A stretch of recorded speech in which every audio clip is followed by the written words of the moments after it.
Hello, hello. Hopefully everyone can hear me. Good evening. Hope everyone's doing well. It's yet another live stream. Sorry, I'm running a couple of minutes late, but I just had to get the most important stream ingredient that there was. Right, my can of magically disappearing Stafford Press. So yeah, let's crack open a beer and see what tonight has to offer. A few things to talk about, actually. Pyro when, obviously, is one of the things that I've popped up there. Also, we need to talk about recent price increases, what we think is coming up at IAE, because that's less than a week away now, so that's snuck out of absolutely nowhere. A little look at the Squadron 42 monthly report and a couple of things that are going on there as well, and also whatever you guys want to talk about. So. Good evening, Fearfox, Stella, Ray, John Goodwin. Hello, guys. Lovely to see you all this evening. Dal Kenobi, welcome back, buddy. Yeah, good to see you all. So, we'll see where we end up today, shall we? But yeah, cheers, fellas.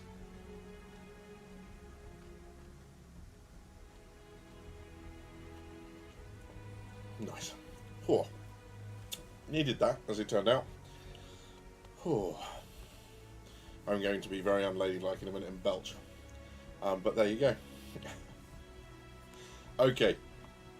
So, hello, Stakaragord, good to see you. Ed Monster AB, Edison Trent, Matthew, Citizen Scott. Well, Citizen Scott's got the first topic. Let's start there. Let's talk about how amazing IAE could be soon. What are your thoughts? We had a very unsuccessful attempt last stream to try and figure out what ships were going to come, and because we looked at the CitizenCon talk about ships, where they had 12 ships that they said were coming in 2023, and we were like, well, that doesn't make any sense, because you've released more than 12.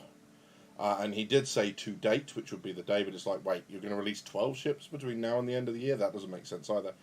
And what it turns out he was talking about was the backlog. So of the ships that we knew about and that had been in production in the beginning of the year, or that we at least were waiting for at the beginning of the year, 12 of those were coming. So that doesn't count the new surprises like the Mirai and the Lightning and all that. Well, I suppose it does count the Lightning because we knew about it, right? But there are 12 of the backlog ships. So going into IAE, we know there's an alien ship. Rumours are that it's called the Sulian. May well be a starter ship, might be the tuning fork looking thing from the CitizenCon video. They have also confirmed that they're going to talk about, at least, the RSI miner, which we believe may be called the Arastra. Which is the term for those that don't play Eco or don't know their history of grinding rocks, is a term for a large circular thing that was used to crush rocks up to extract all the precious stuff within.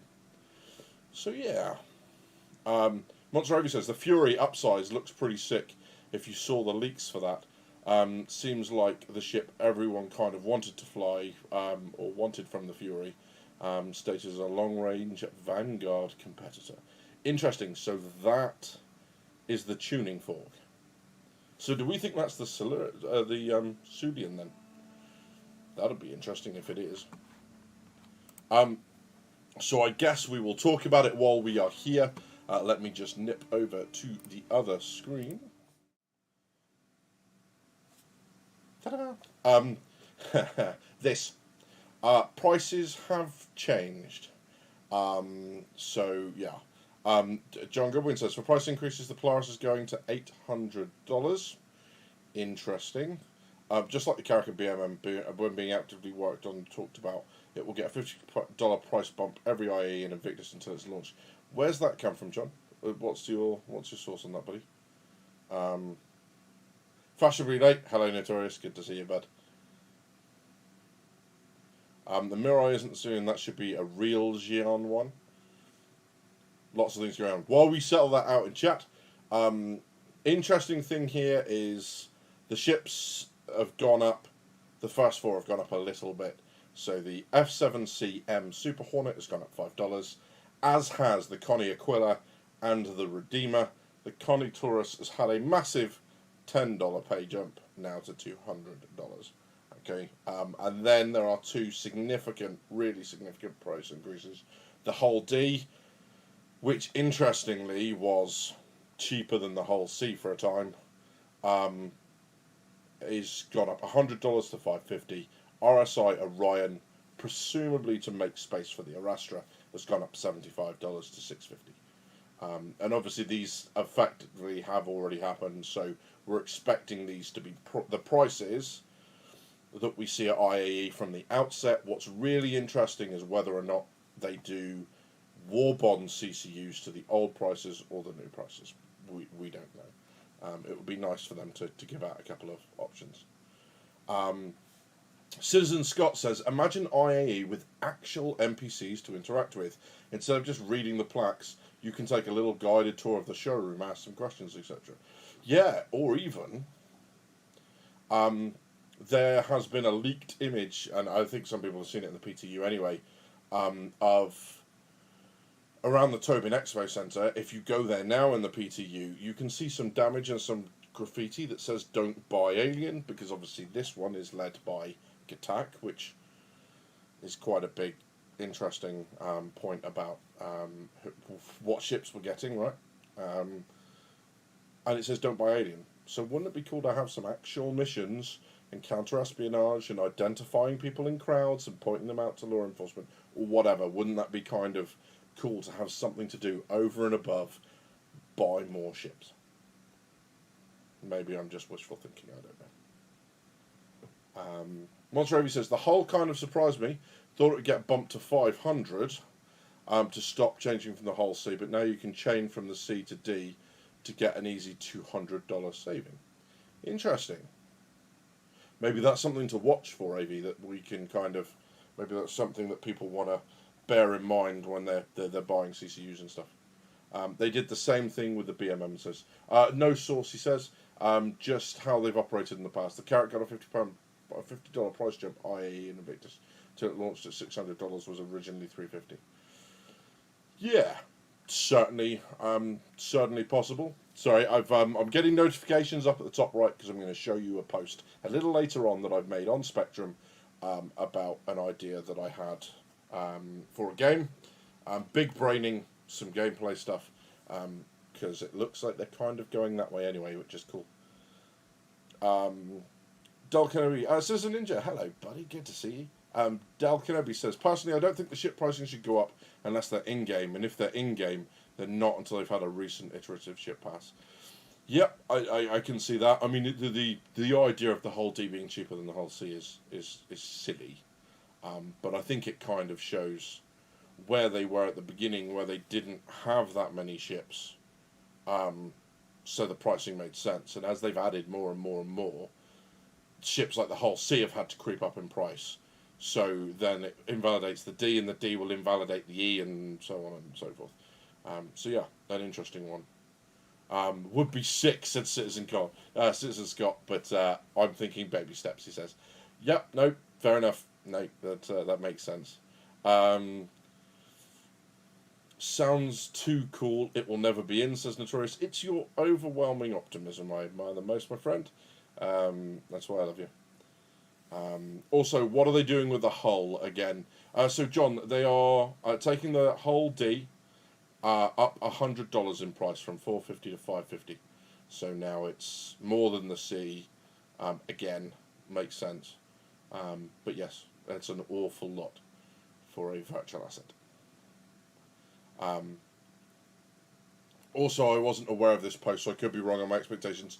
Well, interestingly, I mean, this kind of does read like this is it, but he says, we want to give you a heads up about some price changes.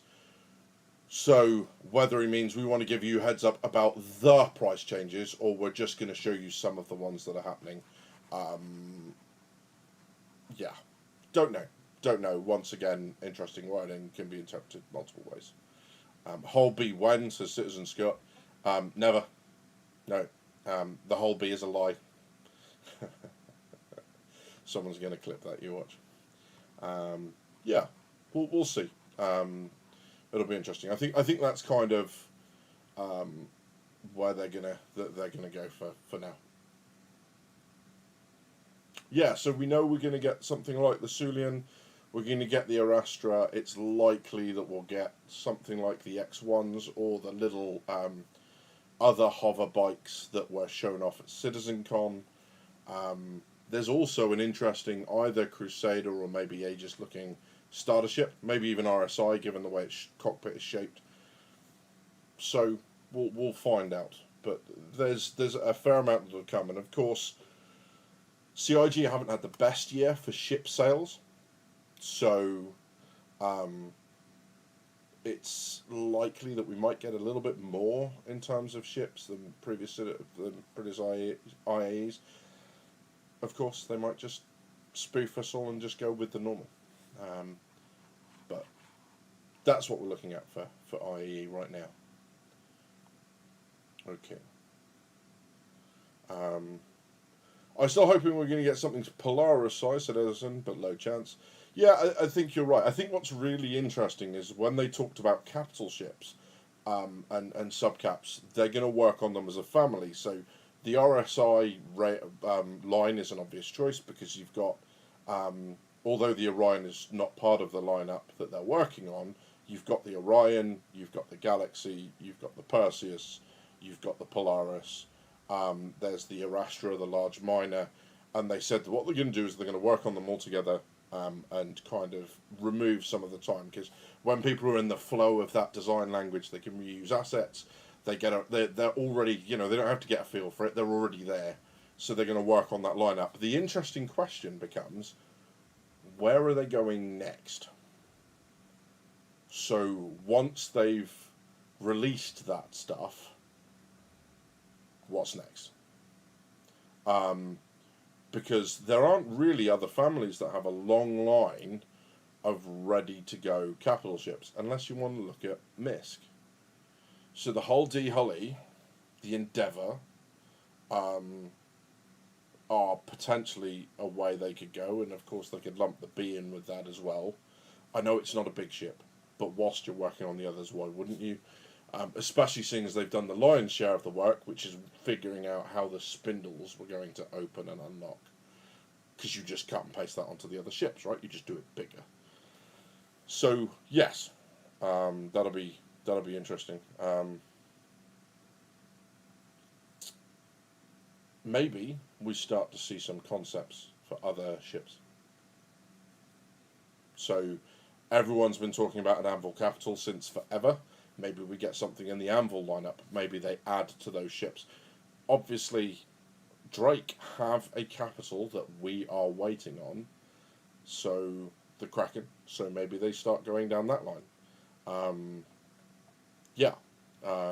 The interesting with the BMM, of course, is it's not part of a lineup. So the BMM can kind of be worked on at any point because it's a single entity. There's no other. There's not a BMM large or a BMM small or, a BMM max or whatever. It's just the BMM. And once that's done, it's done, right? So the whole thing about design language and stuff, it's like, what family do they go for next? And that gets us to look at all of the other manufacturers and maybe say, okay, maybe it's time to also add some ships in. Start identifying the holes in the lineup and add them, which would be kind of cool. It's CIG, so I can see them saying we wanted each hull series to have bespoke mechanisms. Interesting. Are the A and the C different, or is the C just larger versions of the A's? Because I think that'll be the big thing, right? I've flown the A and I've mucked around the A. I haven't mucked around with the C yet, so I couldn't tell you that from my own experience. But yes, you're not wrong, Scott. It is not unlike CIG to not take the easy way and to drag things out a little.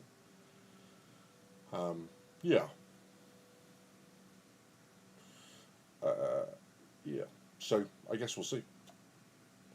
I haven't looked close enough to be honest. Good question. Yeah, I'd be really interested to know as well. Neither have I. I'm not. I liked the A. I really liked the shape of it and stuff.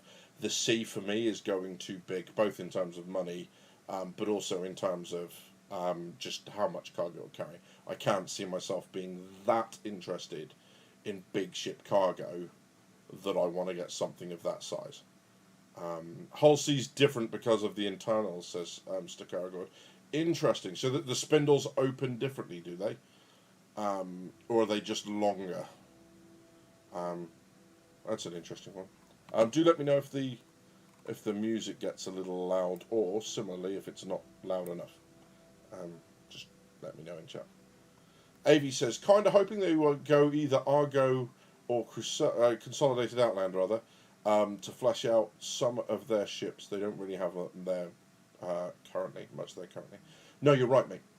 It would be nice to see a little bit more from Argo, certainly a lot more from Consolidated Outland. Yeah, because the Raft and the Mole have very strong design language. They are very, very similar, to the point where you could, from certain angles, you could be forgiven for mistaking one for the other. So, yeah. I'll see you can walk through the spindles. Yeah, so again, does that mean that the spindles are separate, or that they're just spaced out?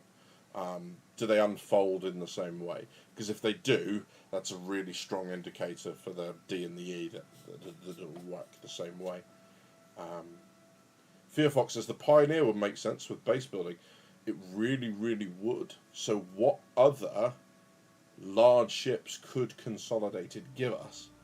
Maybe a large refueler, like something bigger than the Starfarer, for all these cap ships. Interesting. Yeah. Who makes Crucible? It was an Anvil one, wasn't it? Anvil Crucible? Because it really doesn't look like an Anvil ship, like, at all. But I think it's Anvil. So it wouldn't be that. Yeah, interesting. There's certainly some options. So we'll have to see, and it'll be interesting to see what the LTI tokens are this year. The good news is I won't have to buy one because someone, I don't know who it is, but thanks very much for it, bought a game package off my referral code. So I got the Steve, the friendship Steve. So thanks, friend. So yeah, we'll I've got my LTI token for now, I think. And we'll see where that goes. At the moment, I suppose we could have a look at my fleet if people wanted during this bit, but I'm going to put you onto chat. So I can go build my fleet in Fleet Viewer without you guys having to see everything random that I've got on my PC. But yeah,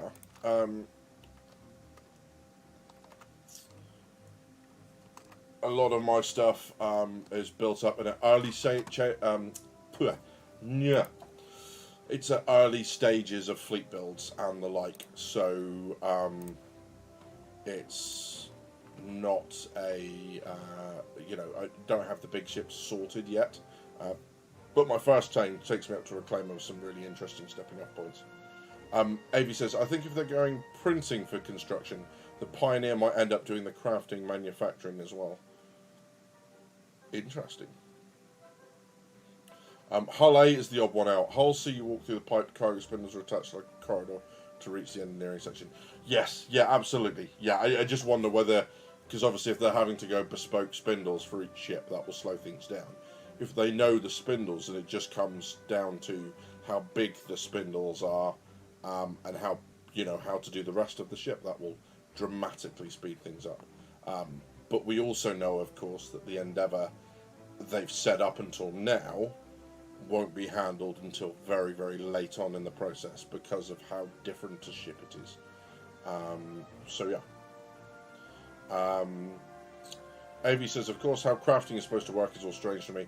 Kind of tough to understand homemade microchips and advanced electronics, but we'll see how it goes. Yeah, it's going to be interesting because obviously they've said we're not going to be crafting our own weapons.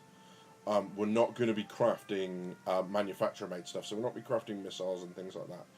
It looks very much like they'll either be prefabricated stuff that we just get a blueprint for, like 3D printing and STLs, right? Something like that, for things that might be useful. You know, the ability to manufacture your own coolant for ships' internal systems, and that sort of stuff. Maybe make your own fuses, stuff like that. And then, depending on the quality of materials and your skill, maybe that affects how good the things are. They said ships. We'll be crafting ships. Yeah, I don't know what Todd meant with that. That's very strange. Because it's yeah. Unless they're planning on doing things like kit ships, like we have kit cars now, where you actually buy them and then build them up. Maybe they do, like you buy the files for that. Yeah, I have no idea how that's going to work.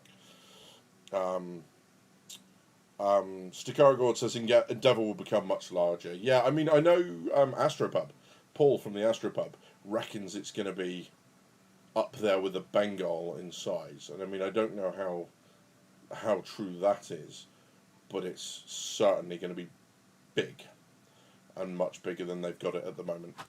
But yes, I'm going to go through and try and pick out all the stuff that I've got for my fleet.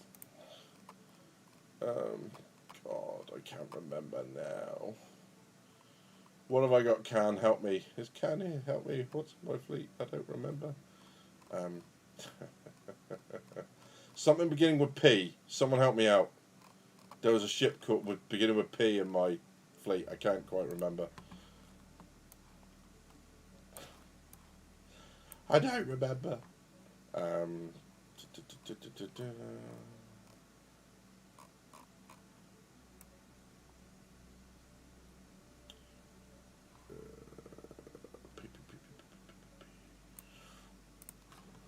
Those. I've also got one of. I sent you a line in DM. He says, "Thanks, mate. Appreciate it." Oh yes, that's right. Yeah. Thank you very much. Possibly not the end one, but you are 100% correct.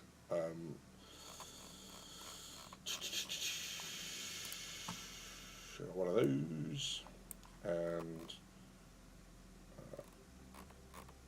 I know where I start off for the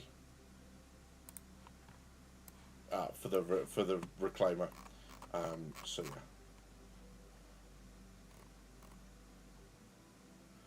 Why have they hidden the? Where's the Pisces? Where have they hidden the Pisces? Why are they being rubbish?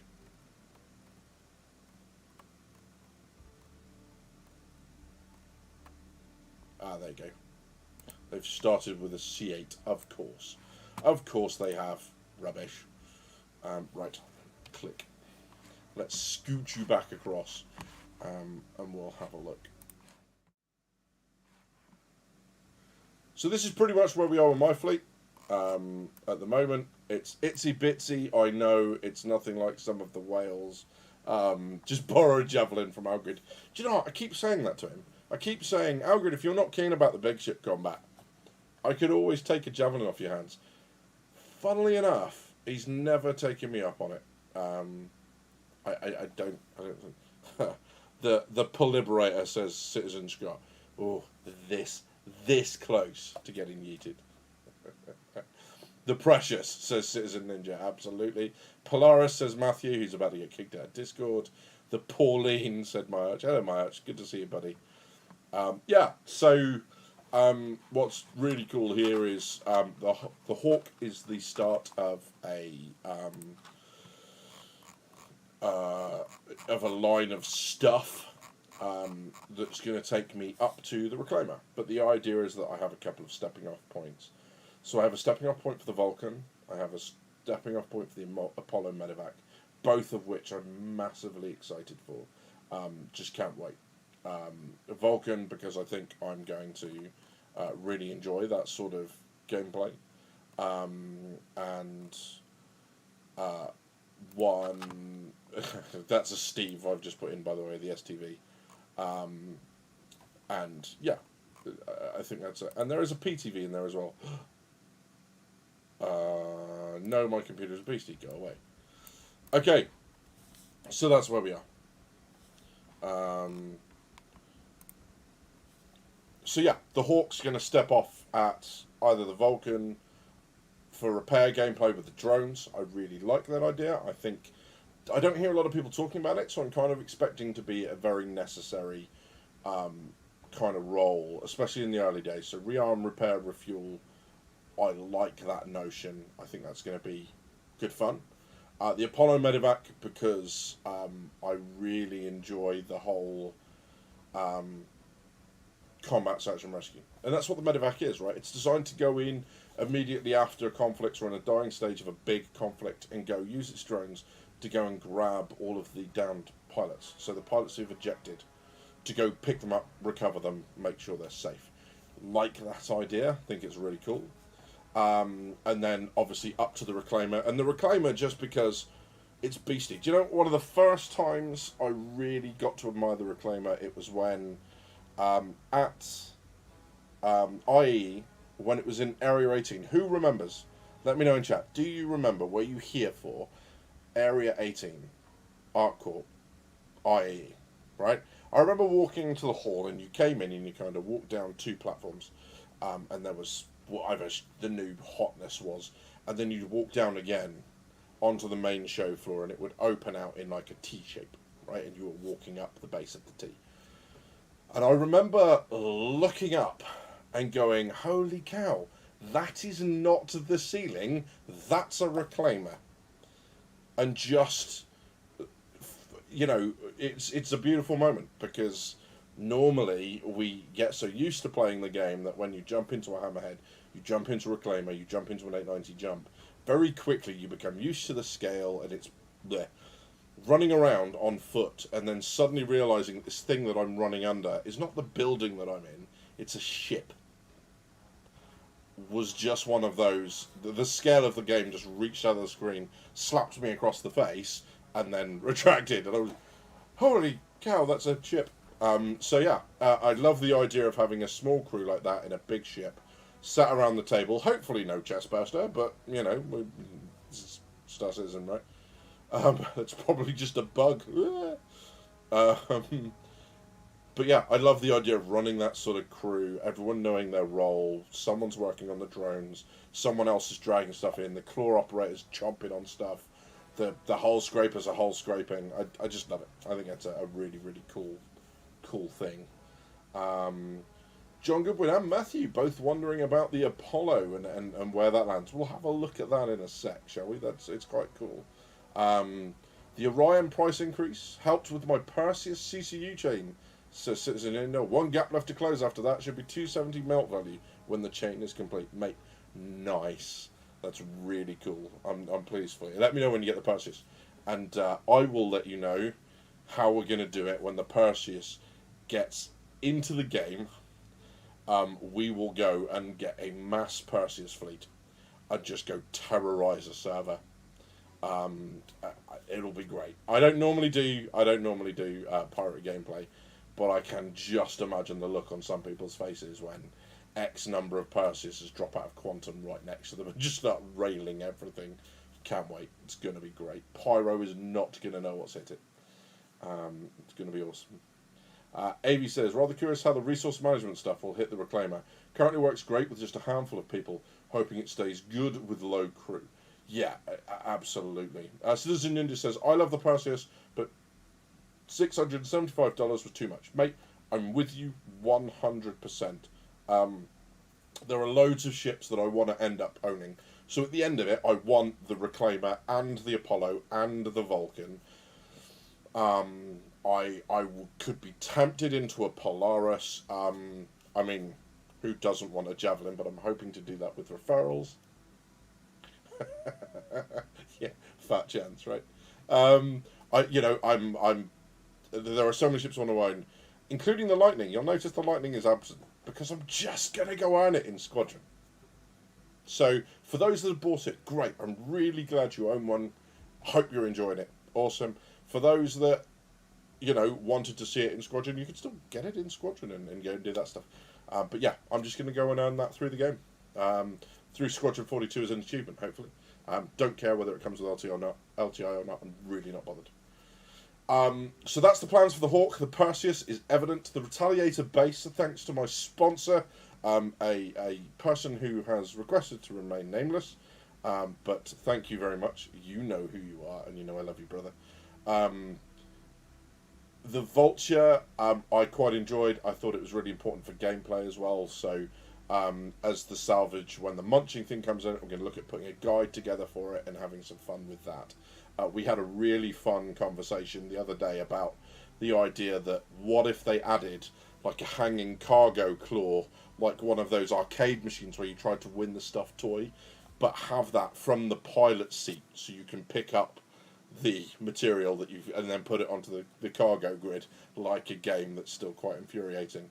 And then of course the conversation then went to, well, open the back ramp, you know, yeet it out of the bag, as opposed to having someone unload it with a tractor beam. Good conversations had by all. And if you want to join us for those conversations, hit us up for a link in the Discord. If you've not popped into the Discord and said hi, please do so. That's the whole reason it's there. Community's growing. We've regularly got kind of 5, 6, 7 people all in there talking. It's really, really good fun. Matthew was talking about his fleet today, which was really good to see where his thought process was. You know, we come in, we talk about all sorts of random stuff. Just be really careful. Sometimes we go a little bit crazy and some weird stuff's being talked about. So when you first come in, give it a couple seconds. Just listen to what's being talked about and that sort of stuff. Yeah, so the Steve, the PTV, they're obviously rewards. Don't know what I'm doing with those yet. The Connie Taurus. It was the Connie Taurus was the first ship I wanted to back, and when I bought in, I bought an Aurora. Very quickly went up to an Avenger, and then I'm pretty sure I went straight to the Connie Taurus, just because as one of the earliest multi-crew ships, loved it. Fell in love with the Constellation series. Can't wait to see them get their updates. Glorious ship. 100% just in love with them. I know they've got problems. Makes me love them more. Yeah, it's. She was the ship that I went, I'm going to love this game. I'm going to live in it. And the CR Pisces, what can I say? Best bunker ship in the game. Incredibly fast. Really quick to get off the ground. Gets to max with thrust, just so rapid. Medbed, space for cargo. It's got because I'm always forgetting, either food or medical pens, right? And they're all in it, so I don't have to faff around. I'm just like, yay, I remember now. Med pens, food, woohoo. To go do bunkers or whatever. Love it. Love the fact it's got flashy lights on it. Presses all the buttons. Matthew says, my Orion's $300, says Matthew. It's becoming a BMM though. Awesome, so you've settled that. Pyro spawn camping with Percy's. Let's go. Yeah, let's do it. I'm just gonna arrive and kill everybody. How many is the Reclaimer crew supposed to be, Scott? It's 5 or 6. I'm pretty sure. Yeah, I think it's 5, and I remember thinking it really could do with being. Yes, it is 5, because of the mission in the accommodation. There's 4 bunks, and then you've got the captains coming on the other side. I remember thinking it would be useful that it was 6, but you know, maybe I could just sneak someone into the captain's cabin.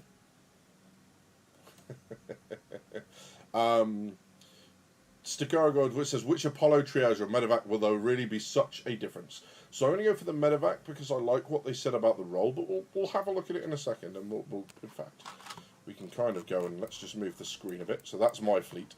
Let's go and have a look at the Apollo. Let's grab both of them. Oh yes, of course, it put them in over here, didn't it? Boo. I know what I'm doing, pro streamer. The answer is no, I don't think there's going to be much of a difference between the two of them. I think they look gorgeous.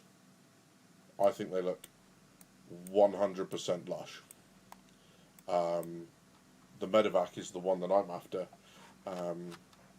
just because, like I said, of its role, it's got a few more missiles, I think, and that sort of stuff. It's a little bit more combat oriented, but yeah, it looks really good. We'll have a look at that in just a second. So yeah,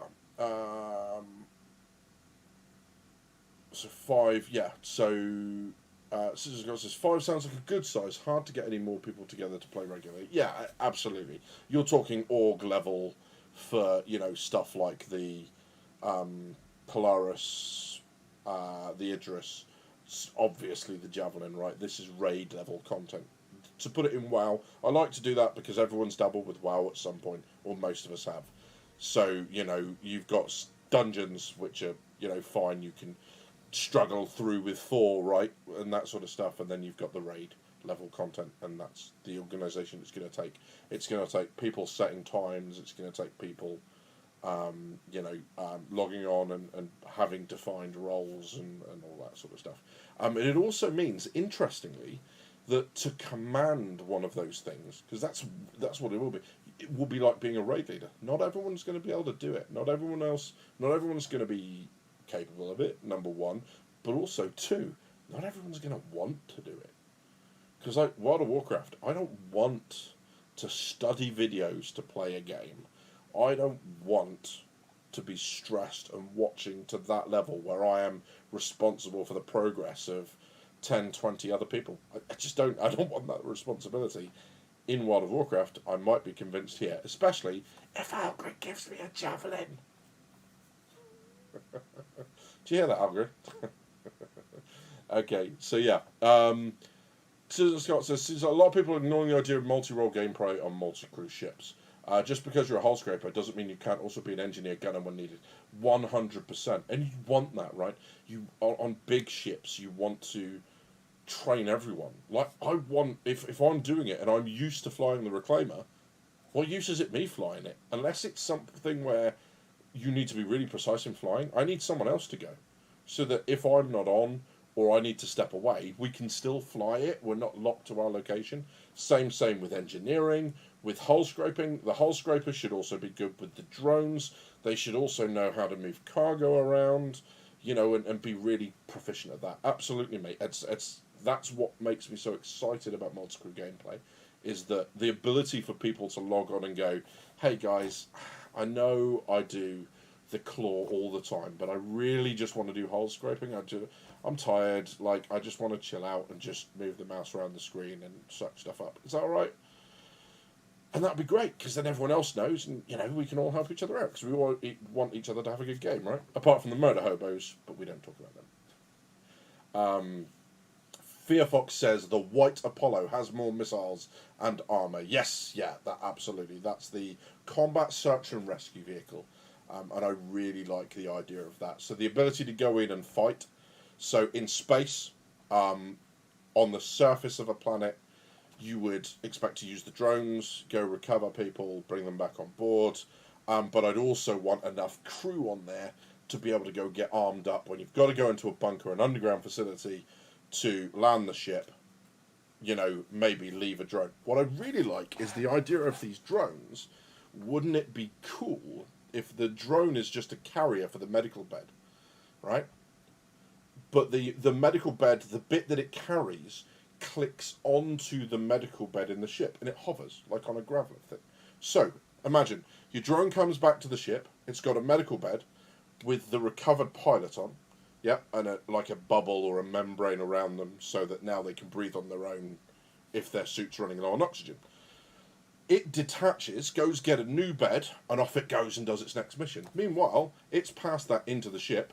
Someone just grabs it, like a trolley that's hovering, moves it over, clicks it onto the top of the medical bed, right, as the gurney itself, and now the medical bed that's fixed to the ship does all the scanning and diagnosing and treatment. I think that'd be really cool, and I think that's a really nice way to handle that gameplay loop. That they because you could almost pass them into the ship. It wouldn't have to come in through the main doors. They could pass them into a section where you just open one side of it, like, oh hello, there's someone on a medbed here, and kind of bring them into the ship. I like that idea. And then the other nice thing about that is that in those situations where there is high risk, often with combat search and rescue vehicles, they need to get out quickly as well as get in quickly. So that way, the drone can just fly alongside the ship. Do you want to recover it? As soon as it's put the person in, you don't have to do anything with them. You can just fly away and off you go. I think that would be cool. happy days. Now, someone said something about a CCU earlier. There you go, Citizen Ninja. I knew you were in there, buddy. I can complete my Fury to Perseus CCU train with credit at IAE for $285, but expecting a Warbond CCU to fill the last gap and reduce it by another 15. I hope you do. Either way, congrats, bud. I really hope you're happy with it. If not, there's always a couple of other places you could go. But yeah, Perseus Cruise, you know, unite. It's going to be good. John Goodwin says, I have the medevac because it actually worked out cheaper with the CCUs I had. That's kind of cool. That's not a bad way to end up. Okie dokie. So, let's have a look then. So, I just want to get to the page and we can do a very, very quick comparison as to what they're looking like, etc., etc. Click. I've got screens all over the place. You can tell it's loading because there's just white flashes and I go even more pasty than I am normally. Need to get out in the sun, except it's November, so that's not happening. But let's have a look. Apollo. Boom. Right, I'm going to put you on the screen. I know you can't see it, but you will be able to now. Transition. Here we are. So, in terms of the comparison, then I'm just going to open everything up so we're good to go. Right. So the triage, okay, is the gold standard in medevac and rapid emergency response, having provided critical aid to the known universe for well over 2 centuries. Yeah, and then the medevac, as was already stated by whoever it was, along with superior armor and dual missile racks, the 2948 Apollo medevac plays a homage to the classic 2910 film, The Astromedics Back from the Brink. So, yeah, they both do a lot of kind of combat search and rescue, but this one's a little bit more punchy. There doesn't seem to be much in the way of difference here, other than a slightly lower speed for the medevac, given its increased armor. That's not a massive surprise. 2 crew max. Yeah, everything else looking pretty standard through its normal equipment. Yeah, as you would expect, until we get down to here. So ballistic Gatlings for the turrets, okay, and then missile racks. So no, not a massive difference. Does it justify the price difference? Probably not. Not for a skin and a couple of missiles, especially not when you can change the weapons out on the turret, we assume. But yeah. And sure, as Edison points out, there's a little bit of armor in there as well, but it's not massive. But I really like it. I think it's a cool looking silhouette. Now, what I have seen a couple of times is people say about this stuff, oh well, why don't we? So that's the drone, and that's why I'm thinking maybe there's something that clicks in here. So I'm pointing at the center. I know you can't see my mouse, but the center of that, the void space, that becomes some sort of trolley that you either do the old 1, 2, 3 and move them across from, or it becomes its own thing, right? But just some really interesting images.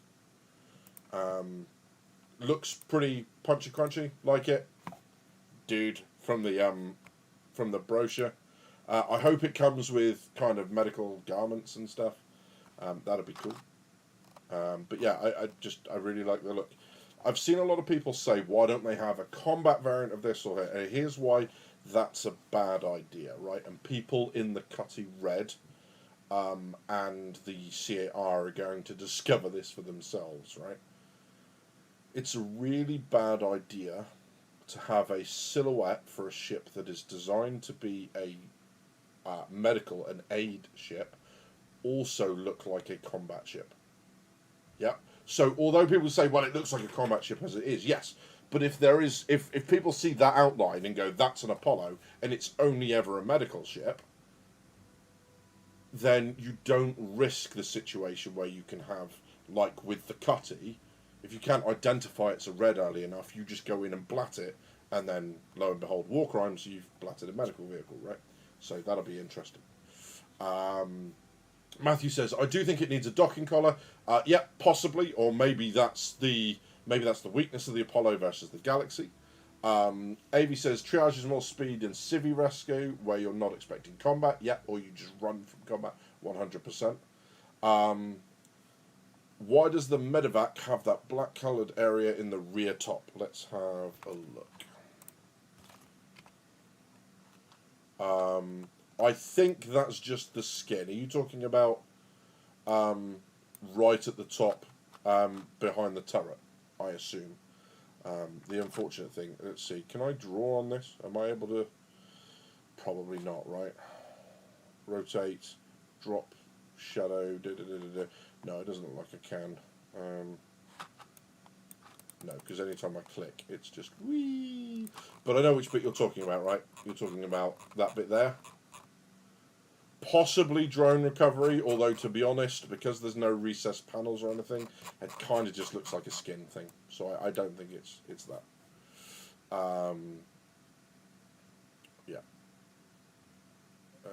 Do you think SE Star Citizen will turn into complicated Citizen with all the intricate mini games for players to do, says Jedi Drifter? First of all, hello bud, welcome back, good to see you again. Secondly, yes. I think what Star Citizen's going to do is the individual game loops are going to be a real struggle. Sorry, other way around. The individual game loops are going to be fairly easy to pick up, right, and understand, and they can do that through in-game means as well as having the community do what it's currently doing. Overall, I think the bulk of it is going to be, it's going to be overwhelming. And this is one of the reasons that I really struggle with Eve, is that I'm looking at skill books, I'm going, well, hey, skill is time-based, so all the time I'm not learning something, not skilling up, is wasted time in a game, right? Especially when you're paying a subscription for it, or you used to. So I need to be learning something, but I don't know enough about the game to know what I want to learn. So I'm at an impasse. And, you know, it can be quite hard to reach out to orgs and stuff. And, of course, in newbie space, everyone's spamming to recruit, but they're not necessarily what you want to be involved with. So, yeah, I think you're right, Jedi. It is going to become complicated. So, flitting around in the questions, Scott says, just where they made two medical variants, they are basically the same. Yeah, I mean, you know, armor and missile racks are kind of... They are structural changes, but you're right. That's very strange for that to be all of the change, and especially at that price point. It's an interesting choice. Matthew says, I imagine extra armor equals less internal cargo, more fuel costs, worse maneuvering, maybe less shields. Well, the shields are there. Everything matches up in the ship matrix, the matrix of lies. You know, so take that as you will. But yes, you're right. You know, certainly slower. It's 10 meters a second slower RCM. And then obviously that'll be revised for master modes and stuff. But that might make a significant difference. Apollo looks sick, just made a non-med variant. I don't know where that came in the conversation, but yeah, we've kind of talked about that.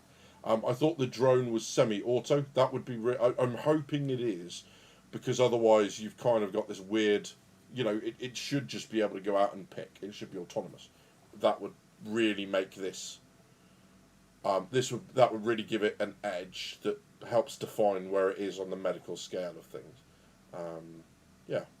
My art says, did I hear you say you are hoping for a naughty nurse outfit? Yes, but don't tell anyone. I might even wear it myself. Combat Apollo, super bad idea, says Matthew. Yeah, absolutely.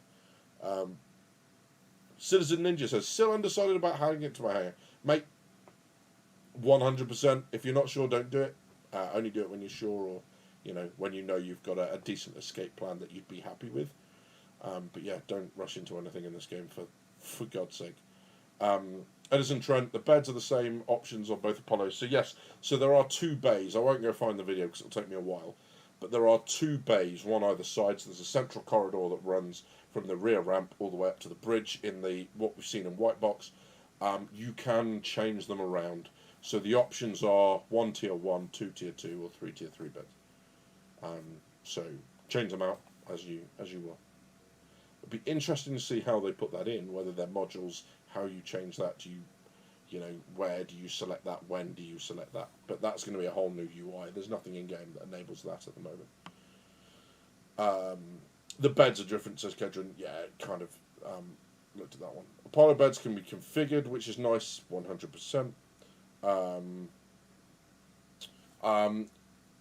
Scott says, yeah, I totally get the concept. Talking more like a cargo variant or Pathfinder variant. Yeah, I mean, I completely see it because the look of the ship is wicked, right?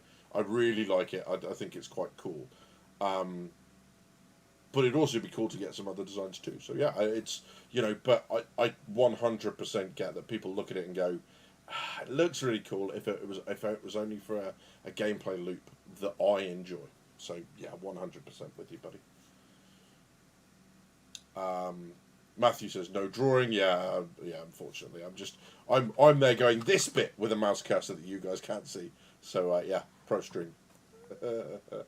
Edison Trent says, if we assure pure medical ships would be a crime to shoot at, then I would still want the more armoured version because someone can miss and hit you by missing the target, just like a medical APC. Yeah, absolutely. Zimfella, still a Perseus fan. Mate, first of all, good to see you on stream. Secondly, 100%. We were just going through my fleet a little while ago, and the daddy, no, that's not what I'm calling it, is up here. Really excited to hear that they're going to be working on it. It's going to be after the Galaxy. So excited. Cannot wait. Genuinely, this thing looks the closest that I've seen to a real warship. The turret configuration, the centre line bridge, back from the bow, just the shape of it. And of course, I'm just going to delete that one for a second. Rudely. Delete selected. Your add shipper item, because if I'm being honest, courtesy of someone who's in stream, and I'm going to say it to oh no, is it an option? Have I missed the option? Where's the option to do it? I thought you could put it in, right? Unless it's the word first. Where's the Thundercloud one? Someone help me out. Where's the paint variants? I thought you could put the variants in. Oh no, there we go. Not the official only. That's the one. Where are you? Good lord. That. So I have this one, courtesy of Edison, who sold me the paint. Which thank you very much, bud. Love it. That thing. Yeah, thanks guys, found it. Yep. Perseus Thundercloud. That paint is very, very reminiscent for me of the Raiders paint that they put on ships like the German battleships back in World War II. Very, very reminiscent of that. Looks super, super cool. Limited skin, so you can get it only the ones that are out there now. Yeah, absolutely glorious. Just stunning. There's very few paints that I think are like usable. So like the Timberline paints look very realistic.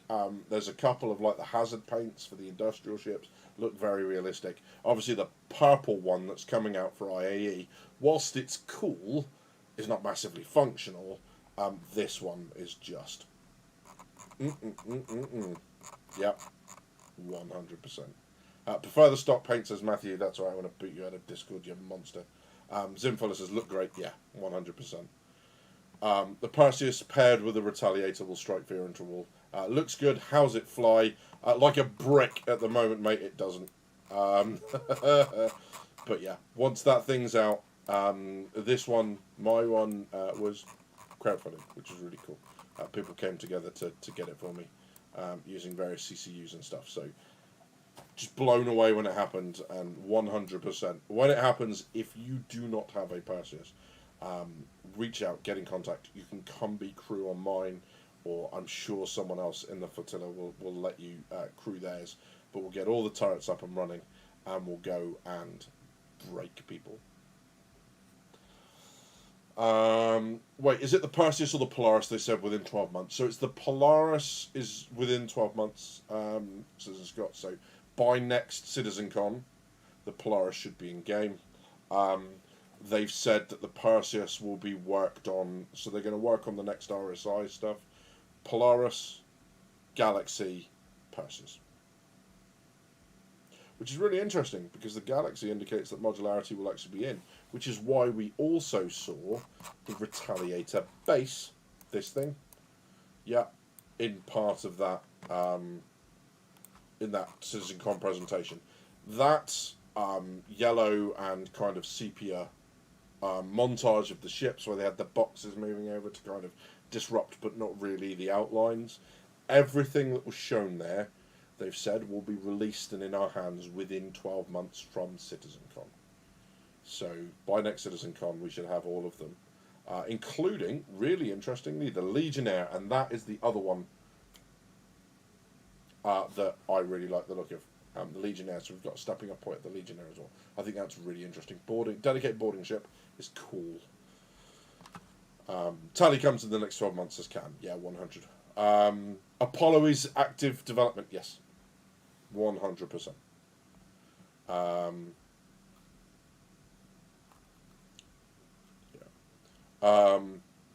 When the Perseus comes out, we all need to pull it out, get them all crewed up, and go looking for soldiers. John Goodwin. Yeah, 100%. That's absolutely going to happen. Within 12 months, remember, they promised.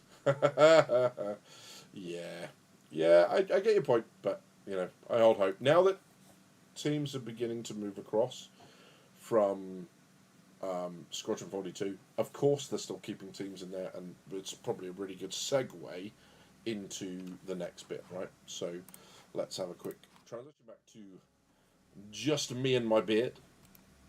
And then we'll go and have a look at what they've said in the Squadron 42 report. Because some interesting bits, one of which, unfortunately, very much looks like, although, unfortunately, though not unsurprisingly, looks like we might still be some time for Squadron 42. And the only person obviously surprised by that is me. But, let's jump across. I'm going to appear down the other side this time. Ta-da! Scissors Scott says, "Hey man, I hope so. Been hoping for 7 years." Just saying. Yeah, absolutely. Monster says, "I'm rather curious what modules they'll offer for the Tally, with CIG having much better a picture of what modularity will be." Yeah, absolutely. And you know, the beautiful thing is that the release of modules will be an ongoing thing. I kind of hope that the modularity now starts to give them the ability to make the different manufacturers feel a lot more different. So what I mean by that is the Caterpillar's got some great options for modules, like a chop shop. You know, things that are a lot more kind of dodgy, you know, like a mini drugs lab in one of them. Things that kind of are more in line with the sort of people that Drake sell to, whether they mean to or not. Right, before Ogre gets all upset at me, because all Drake pilots are pirates. Don't hurt me, Ogre. But yes, so that's a kind of interesting one. But yeah, you can have different things. So you know, hopefully the other thing that modules will do is they won't turn things into Mary Sues. So the Redeemer, as far as I'm concerned, because the Redeemer's a combat ship, the Redeemer needs very limited combat-focused modules. Because, you know, if you can just put medical beds in there without losing any of the other functionality, then why would you take any of the other medical ships? That thing can tank its way through stuff and then heal people. It invalidates a lot of the other. So I hope it accentuates choice, it increases choice, rather than damages it. That would be good to see. Okay. Citizen says, Perseus almost feels like the kind of ship where you'd rather be gunners instead of the pilot or the captain. Lower decks. Mate, 100%. I'm really looking forward, because I want to captain one, captain/pilot. because I think the roles, you've got your 2 manual gunners. Depending on the computer crews, I would absolutely want potentially the 2 gunners for the turrets at the back, the 2 remote gunners.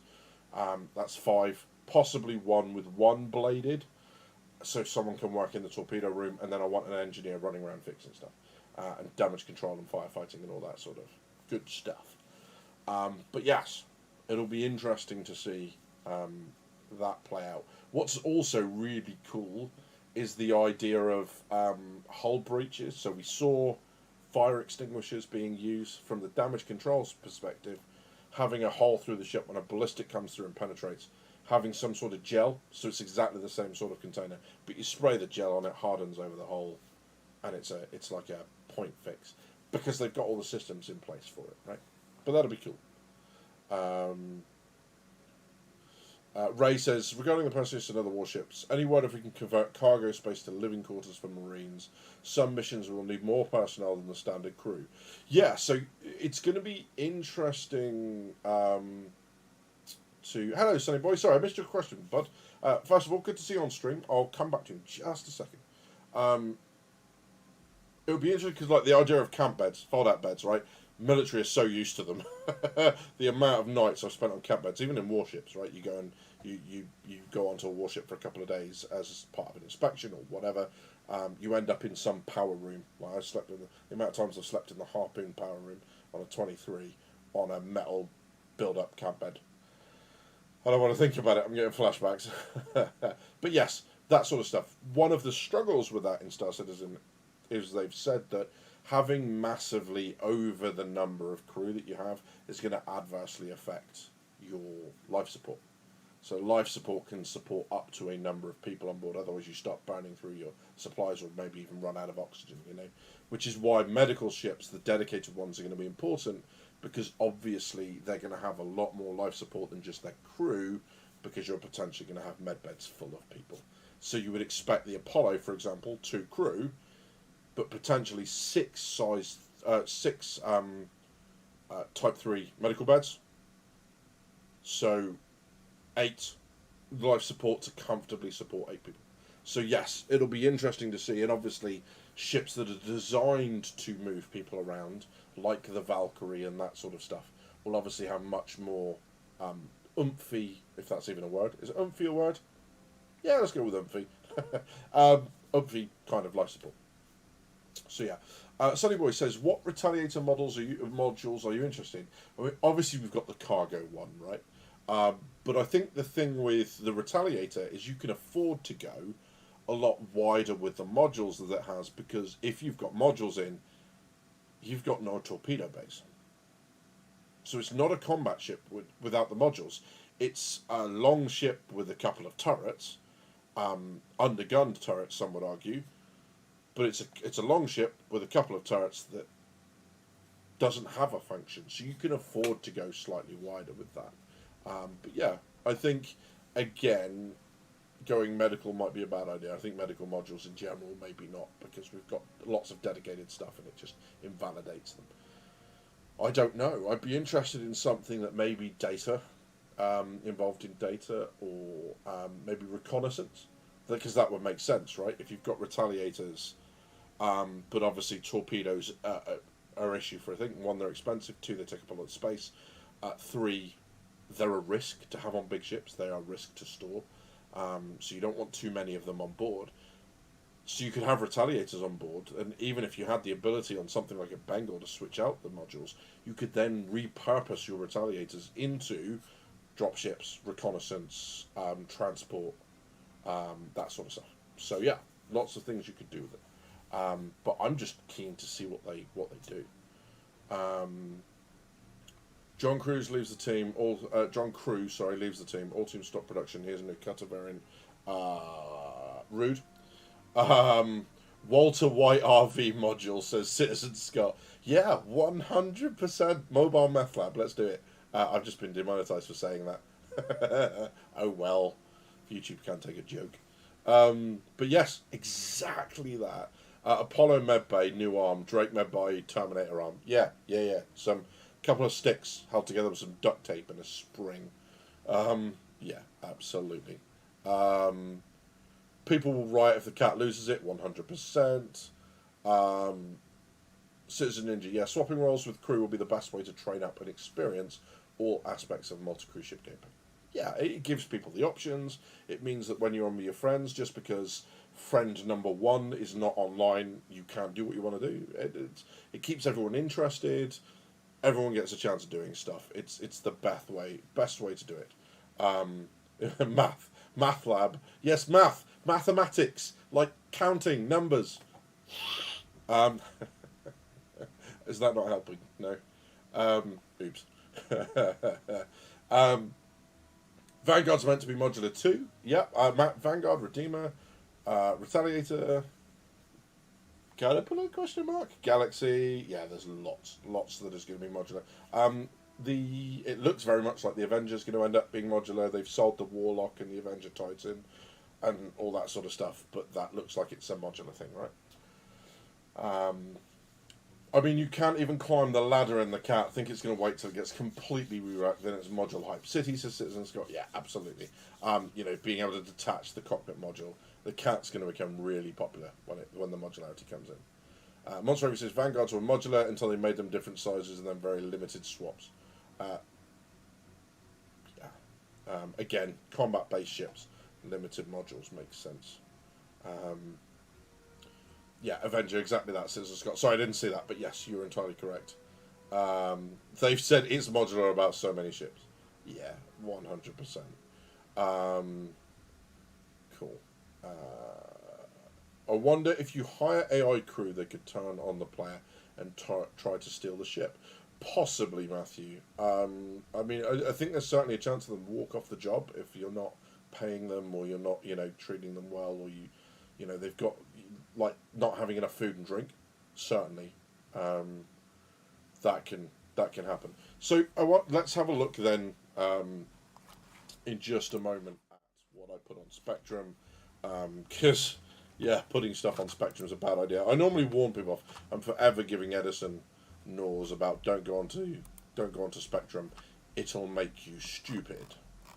But holy moly, I put something up and wow. Oh no.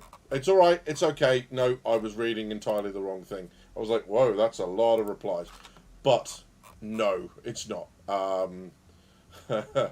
It's fine. People I was reading the wrong post. I was like, holy moly, that's a lot of responses. No, it's fine. Right. So, the reason I wanted to talk about this is because there's a couple of things. You talked about AI crew. And the reason I mention AI crew is because it's something that missions can do, right? The scenario that I always use is you get a distress call from an outpost on a planet. And according to the information, the advocacy say, we don't have a ship in the area to respond. Could you do it for us and report back? You say yes, they go, right. It was from 12 hours ago. There should be 8 colonists. Go and check on them, let us know what you find. So you go down, there's obviously been a battle. There's some wreckage, and you find 7 bodies. Right?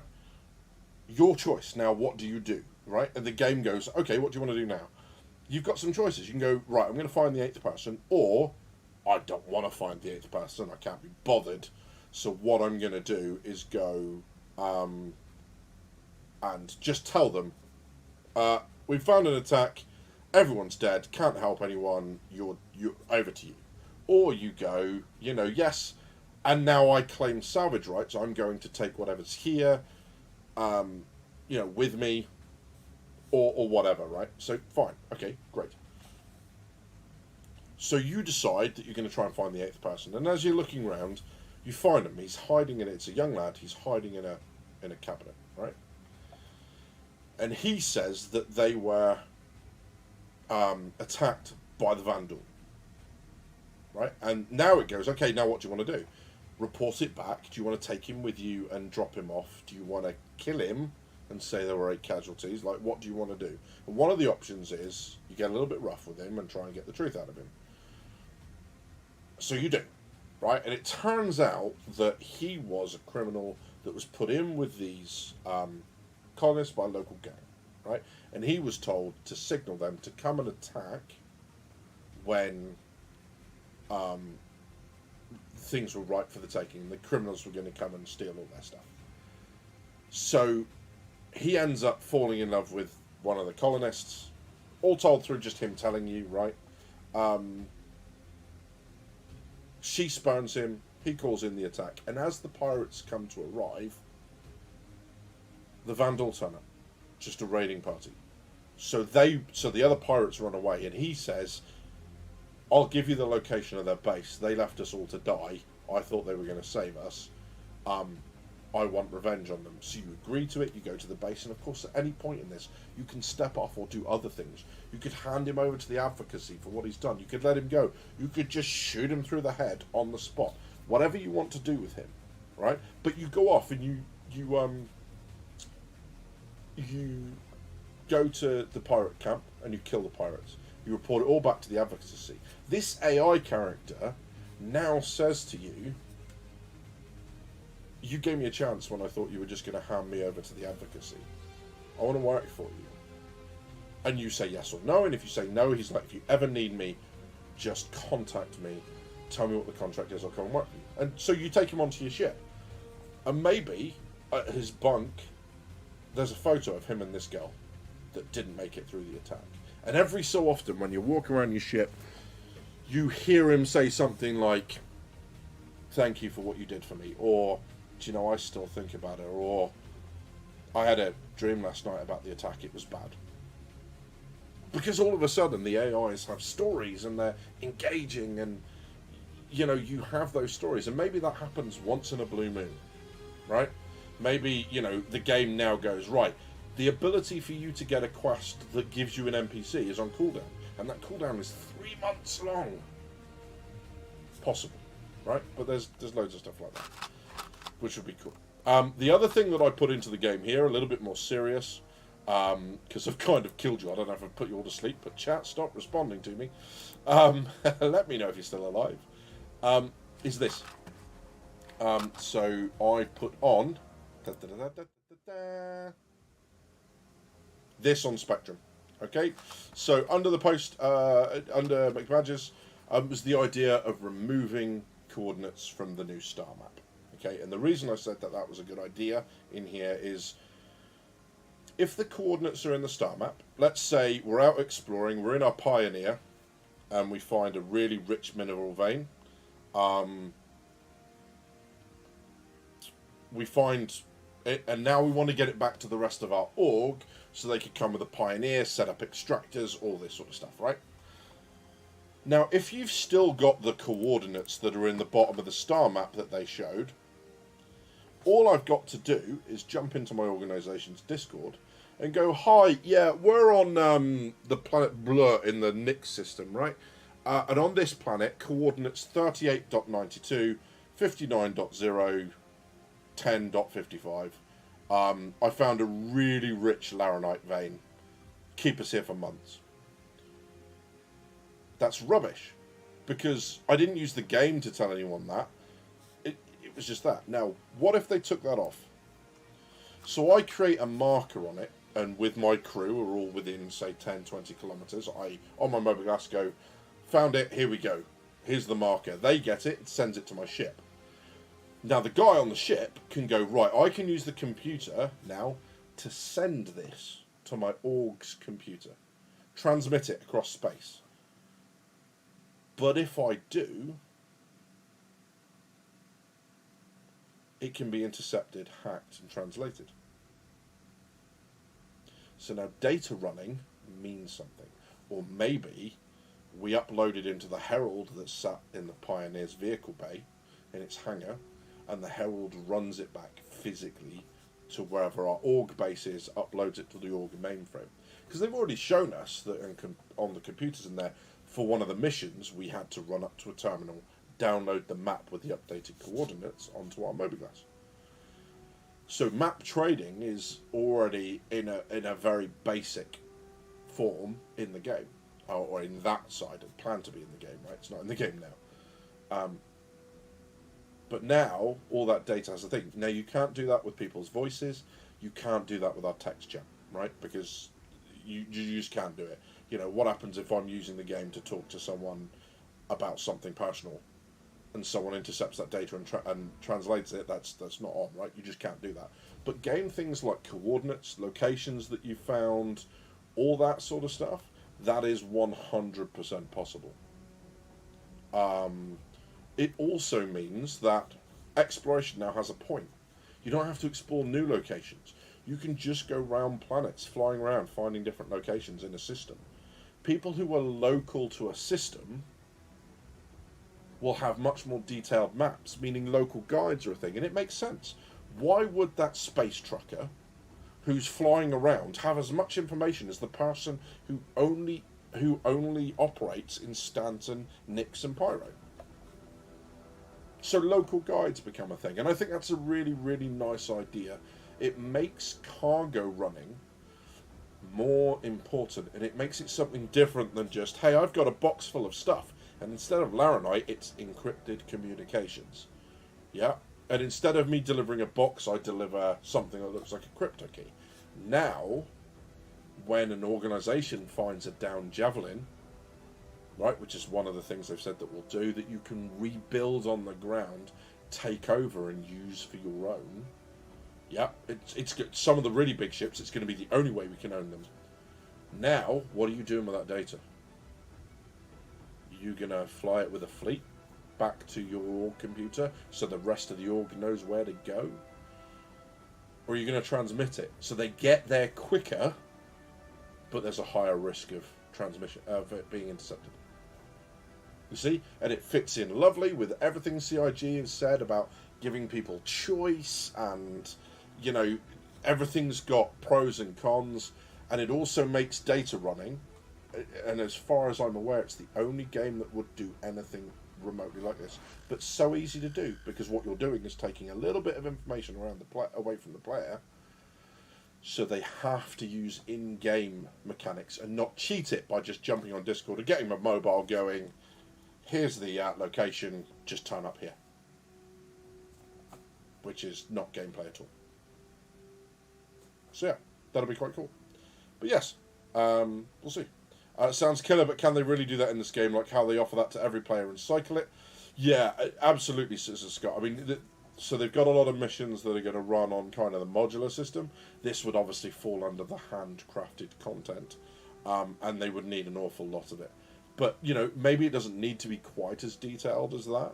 But maybe there's any mission where you can maybe pick up an NPC offers to come with you, and maybe when you see that, you recognise that it's maybe the start of the opportunity to have an NPC join you for reduced money or whatever, because they feel like they owe you or they're friends with you or whatever. Yeah, so we'll see.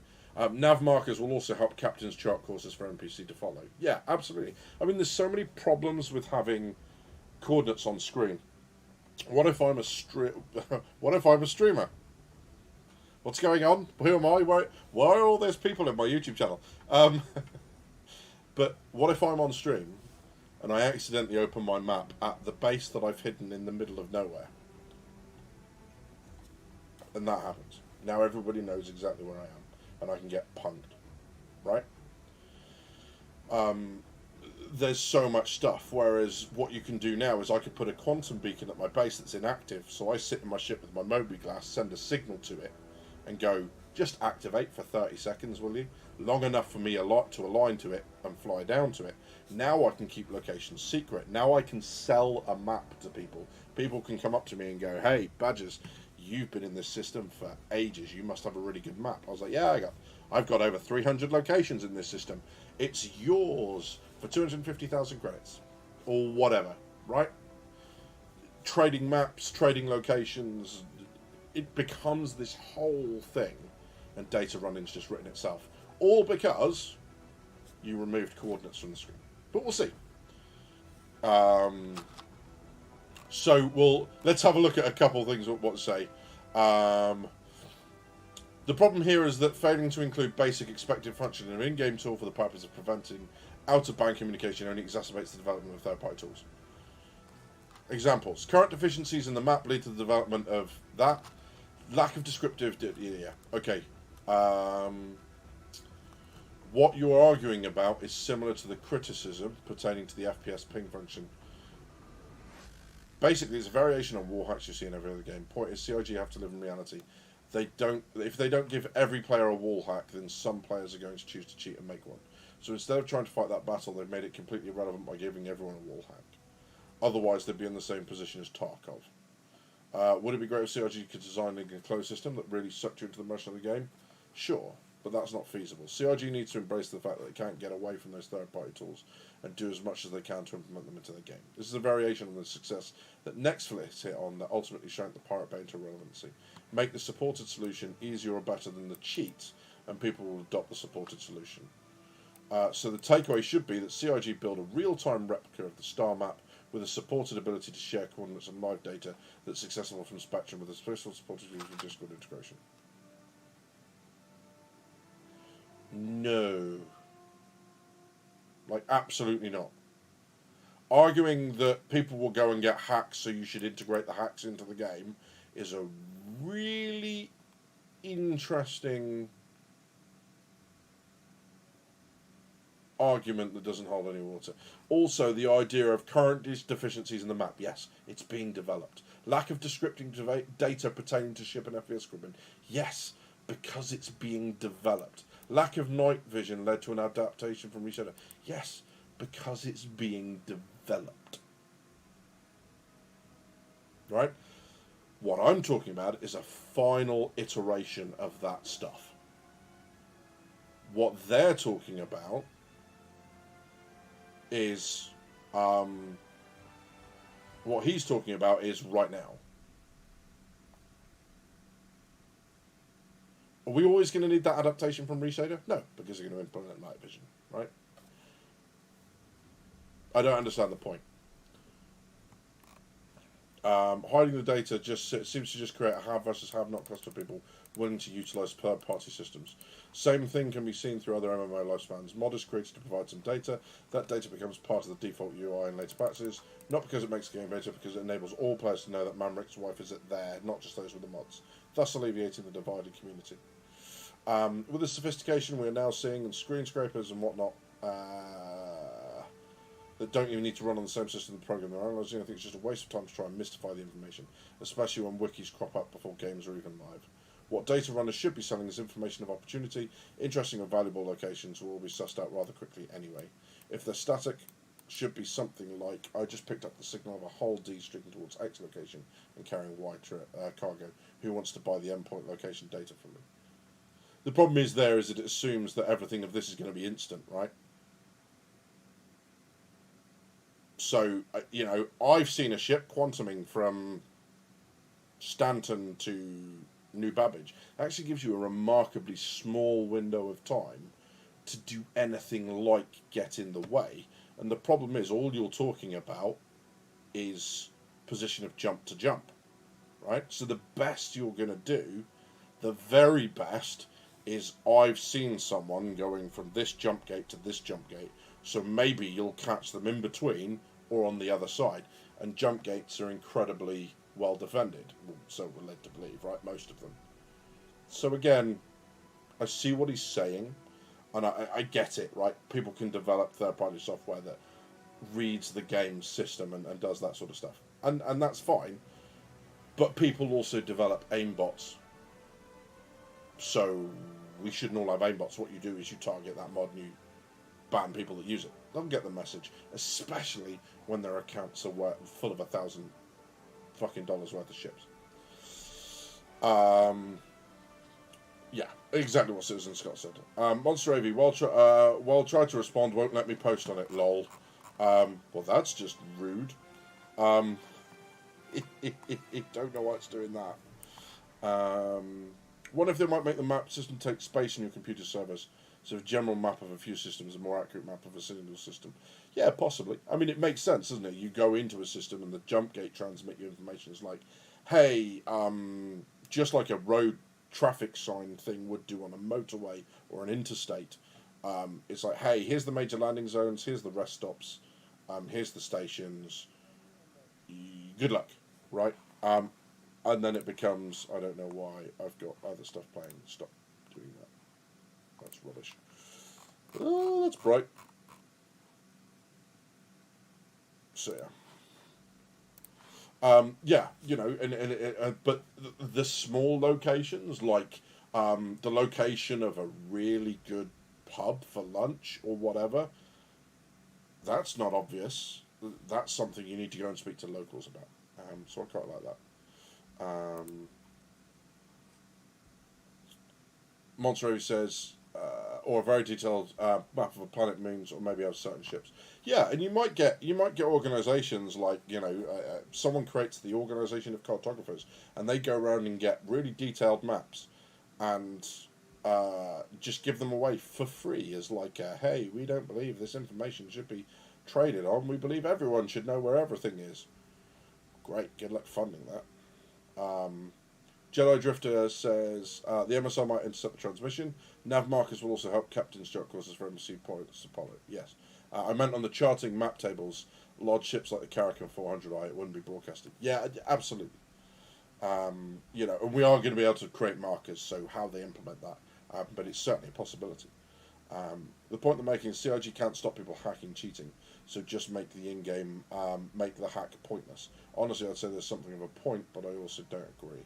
That reshade is basically cheating as a massive advantage to those without it. Yeah, and at the moment that's just kind of covering the gap, like Urkel and all that sort of stuff is. And it's up to CIG to make the in-game information available to people when you're choosing things like weapons, because you would, right? You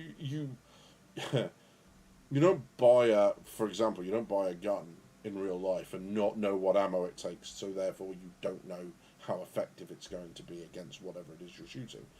Animals only, please, guys. It's that sort of it's that level thing. And yeah, they might be right. That it might be something that can break, and people can transmit that information anyway. The problem then is that Zimfella's off. Are you off, mate? Sleep well, buddy. Have a good evening. Yeah, 100%. They said that night vision is going to come in, so that's the kind of gap that I'm talking about, is that until we get it, people have found other ways of doing it, right? And it's no different to those games that come up with a logo at the beginning and say, turn this down so it's barely visible, and everyone turns the brightness and the contrast up so they can see everything, because the game is going to use the dark to hide stuff, so you counter it, right? Yeah, it's interesting, but if you go through all games, it's like, well, don't create a shooting game because people are going to create an aimbot for it. Yes, they are. So we all should just have aimbots. There was a game in, I forget what it was. It was one of the very early, like Medal of Honor Allied Assault or something, where you didn't even have to click fire. It just detected colours that were unique to the face, and just aimed and shot, and it was just impossible to deal with it. And you just watch these guys, and the gun would just clink, clink, clink, clink, clink, clink, and it would be like 7 headshots. So let's not make any more Allied Assault, Medal of Honor, Modern Warfare ever again, because someone's going to develop an aimbot.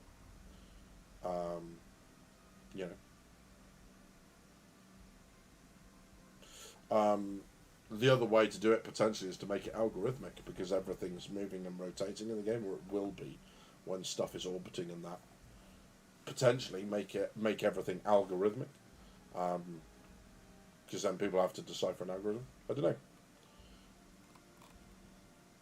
It'll be interesting to see, but there are lots of options there. I think that they could do different things. This all started as a conversation about prisons, and when they first brought prisons online at CitizenCon, they talked about, well, what we wanted to have happen was, there are these dampening fields where you can't use your mobi-glass to call people, and we wanted people to find areas where the dampening field was weakened, so then they could call for support, but it meant going into the mines and finding these locations yourself, or, horse trading them from other convicts, or maybe, hearing a guard overhearing a guard talking about it. But we appreciate that people are just going to tell each other on Discord where they are, so, it's kind of a role play thing. And the thing is, if when you go to prison, if you randomize it to the 3 closest prisons where you are, I can't tell someone what I don't know. So if I don't know what prison I'm in, it's irrelevant that I've got Discord. Now what I need to do is go to somewhere where I can discover where I am, go, and instead of using it to call, using it to get my marker on my star map, because the star map just comes up and goes location unknown, or jamming in progress, or whatever, right? So now you get out of the third party stuff and you put it back in game, because you can't transmit what you don't know. So now maybe you go to other convicts and maybe you trust them to tell you where you are, maybe you don't. Or maybe you overhear it from a guard or see it on a prison board or something, or you can identify it from the colour of the rock or whatever it is. But that'll be interesting. Yeah, and the other thing is you make the communication system in the game so good that people don't use Discord. And Discord is absolutely not going to be able to cope with big ships. It's just not. And I'm going to, at some point, when we get a little bit closer to it, I'm going to do a video on it. But you can absolutely, Discord just can't cope. And I can show you for why later.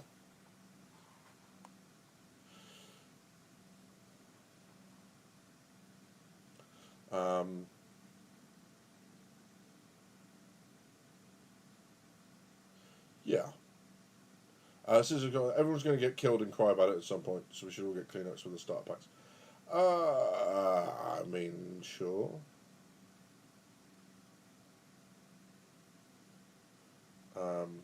Macros in terms of service, but they endorse voice attack, which is macros on steroids. They decide how people use things if and when they're actually abusing them. Yeah, all the game needs is radio effects, and I would immediately not use Discord. Yeah, I mean, so those that play Armour know that there are mods for TeamSpeak that plug directly into Armour itself. Task Force Arrowhead Radio, the other ones, I can't remember what the other ones are called. But there's a whole bunch of those, right? And it allows you in-game to talk on different radios, and you set frequencies, and you do all this, that, and the other. And it's kind of cool. You know, and it just means that because the in-game comms aren't good enough, so you go to that third party. But Discord cannot handle it. That's why we need to mod TeamSpeak to deal with multiple squads, tanks, aircraft, transport pilots, people on artillery, you know, different fire teams doing different things, different sections, whatever, you know, whatever military you're in. So that's tough, right? It just can't. There is nothing out there that, unless it's modded specifically for it. So if Star Citizen can put something like that into the game in their existing comms setup, make it really easy so that people that don't want to faff with that stuff feel no difference. But if you want to get in there and change stuff, you just add on to what we already have. Will make it really useful. Yeah, there's plenty of stuff like that, and I will get into a video on that. I'm still part of the 77th JSOC, which is an Armour milsim unit. They run a number of public servers and a private one. We regularly get to the point where we have 60, 70, 80 people. I haven't played with them in quite some time, but 70 or 80 people in an operation. And if I sit in TeamSpeak with them without the mod enabled, so I can hear them all talking, it is utter carnage. You cannot understand a single thing that's being said, because good combat, right? Effective combat is constant communication. It's constant talking, where targets are, what you've seen, you know, that you're running low on ammo, that you need this, you need that, that, you know, that sector's clear, you've moved down this corridor, room clear, moving to the next one, breaching, coming out, all of that stuff from 12, 14, 16, 18 people, let alone 60, on something like a Javelin. You can't do that in one channel. It's impossible. Yeah. Gilded had that capability. Yes, Richard, you're right. Gilded is basically the external option. People are going to have to start getting used to that pretty quickly. Susan Scott says it's the biggest shame with SC. Unless you show it, excuse me, unless you're solo with global turned off, it's a complete waste of all that fatality and details and ripped out of the immersion. Yeah, absolutely. The whole ability to contact people and hail them and do all that sort of really good space trope stuff. It's a missed opportunity, but fingers crossed it will come. John Goodwin says each ship on a fleet will need its own internal comms as well. The captain access to a fleet comm to coordinate that. Well, yes, absolutely. Let's take the Idris for example, right? Not the biggest ship out there, but the Idris is a really good idea. So you've got the captain needs to talk to everyone. Everyone needs to be in a normal chat group because when nothing's going on and you're just going from A to B, everyone wants to be able to talk to each other. That's the whole point of gaming, right? You also need the engineers need to talk to each other. Right, we've got a problem with our power plant on the starboard side. I need you to go and fix it. I'm opening the panel now so you know which one it is. Right, so the engineers are going to talk to each other. The turret gunners need to talk to each other and coordinate. Right, and possibly different sides because one side might be able to see targets that the other side can't. The railgun, the captain and the pilot are going to need to talk together, and you don't want to be talking over the turrets and the engineers. The railgun might want to be in that as well, so they can coordinate attacks. You've then got the captain or the pilot talking to the hangar deck. The hangar deck talking to the pilots to let them know it's good to go. The pilots talking to the ship for when they've released. There's so many networks, you cannot manage that in one channel. It's just crazy, And then what happens when you've got people on repairs and people fighting fires? All on the same net? Madness. So you need the ability to generate extra comm links, comm channels all at once. Yeah, it's going to be crazy. But yeah, that'll be fun. And Stakara Admiral broadcasting the fleet. A general alarm button. So you just hit it, when old Picard goes, red alert, and whip, whip, and all the lights turn. You need something like that to really set that, because it's cool. Not because it's the only way to alert people, but because it's cool. There's something about pressing that lighting switch. And we've already seen in the Spirit different lighting states for ships. So it looks like it's coming, right? But it's going to be really cool. I've got an example of this in Milsim in SC, if you're cool with me posting it. Yeah, if you want to, Notorious, by all means. I'm not sure if I can give you the ability to post it, but yeah, stick it up, let's see. Big ships would need a comms station. Yeah, absolutely. Like an officer who has responsibility for comms as well as other stuff. Wouldn't be a full-time thing necessarily. It'd be one of your bridge crew, but absolutely. Maybe you've got someone missiles or torpedoes and they have the comms responsibility as well. Maybe you give it to the engineer, right? Rule of cool, says Takara God. Yeah, absolutely, mate. That immersion of the alarm, battle stations, whatever you want to say. Yeah. General quarters, all hands man your battle stations, as it goes. The British one is a little less exciting than that, but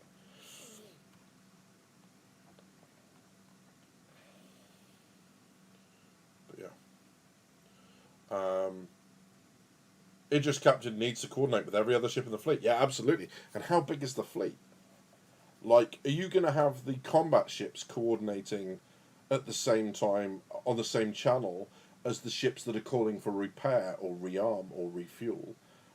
What about the carriers talking to each other? I've got damage to my hangar doors. I need you to recover my fighters. They need fuel, but I can't admit them at the moment because my hangar's busted. Or I've got power problems. I can't provide power to the systems at the minute. There's so much fun that they can have with comms. Hopefully, they see something. There's something like 6 replies to my thread. How am I doing? Whatever that is. I don't. What? Panda the Great. Zero Calvin. Yeah, back up. Just remove the visual coordinates from the game. Once you reveal the coordinates, you're basically removing that element of data running in its gameplay value. Yeah, exactly that. Solution is to remove coordinates from being visible to player APIs and just have click somewhere to generate a data commodity that can even be physically. Yeah, that. Assess a rework to how comm systems should work. Woohoo! It's almost like. Yeah, but let's have a look. Oh, good lord! Right, I'm not reading that out, but I am gonna go and have a look at that in a little while because that looks like it could be quite interesting. But let's transition across. Hull A, same thing. Can go dim or alert. It's pretty sick, not gonna lie. Okay. Oh.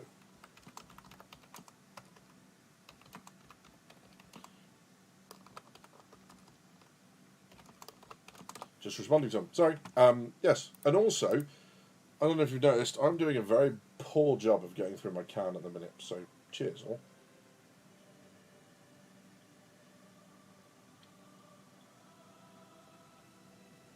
Hull A's the same thing, Citizen Scott. That's awesome. Yeah, comms officer role. Switchboard lady. Hold, please. Connecting you now. Hold, please. Yeah, absolutely. If you don't do it in their voice, you're not a real comms officer. John Goodwin says, you need a command and control ship that coordinates the fleet onto all of the internal comms. Really interesting you should mention that, mate. Because I think they're going to do that. I think, add it to the list of shit they're going to do, right? But I think they're going to do that. And we can have a look with...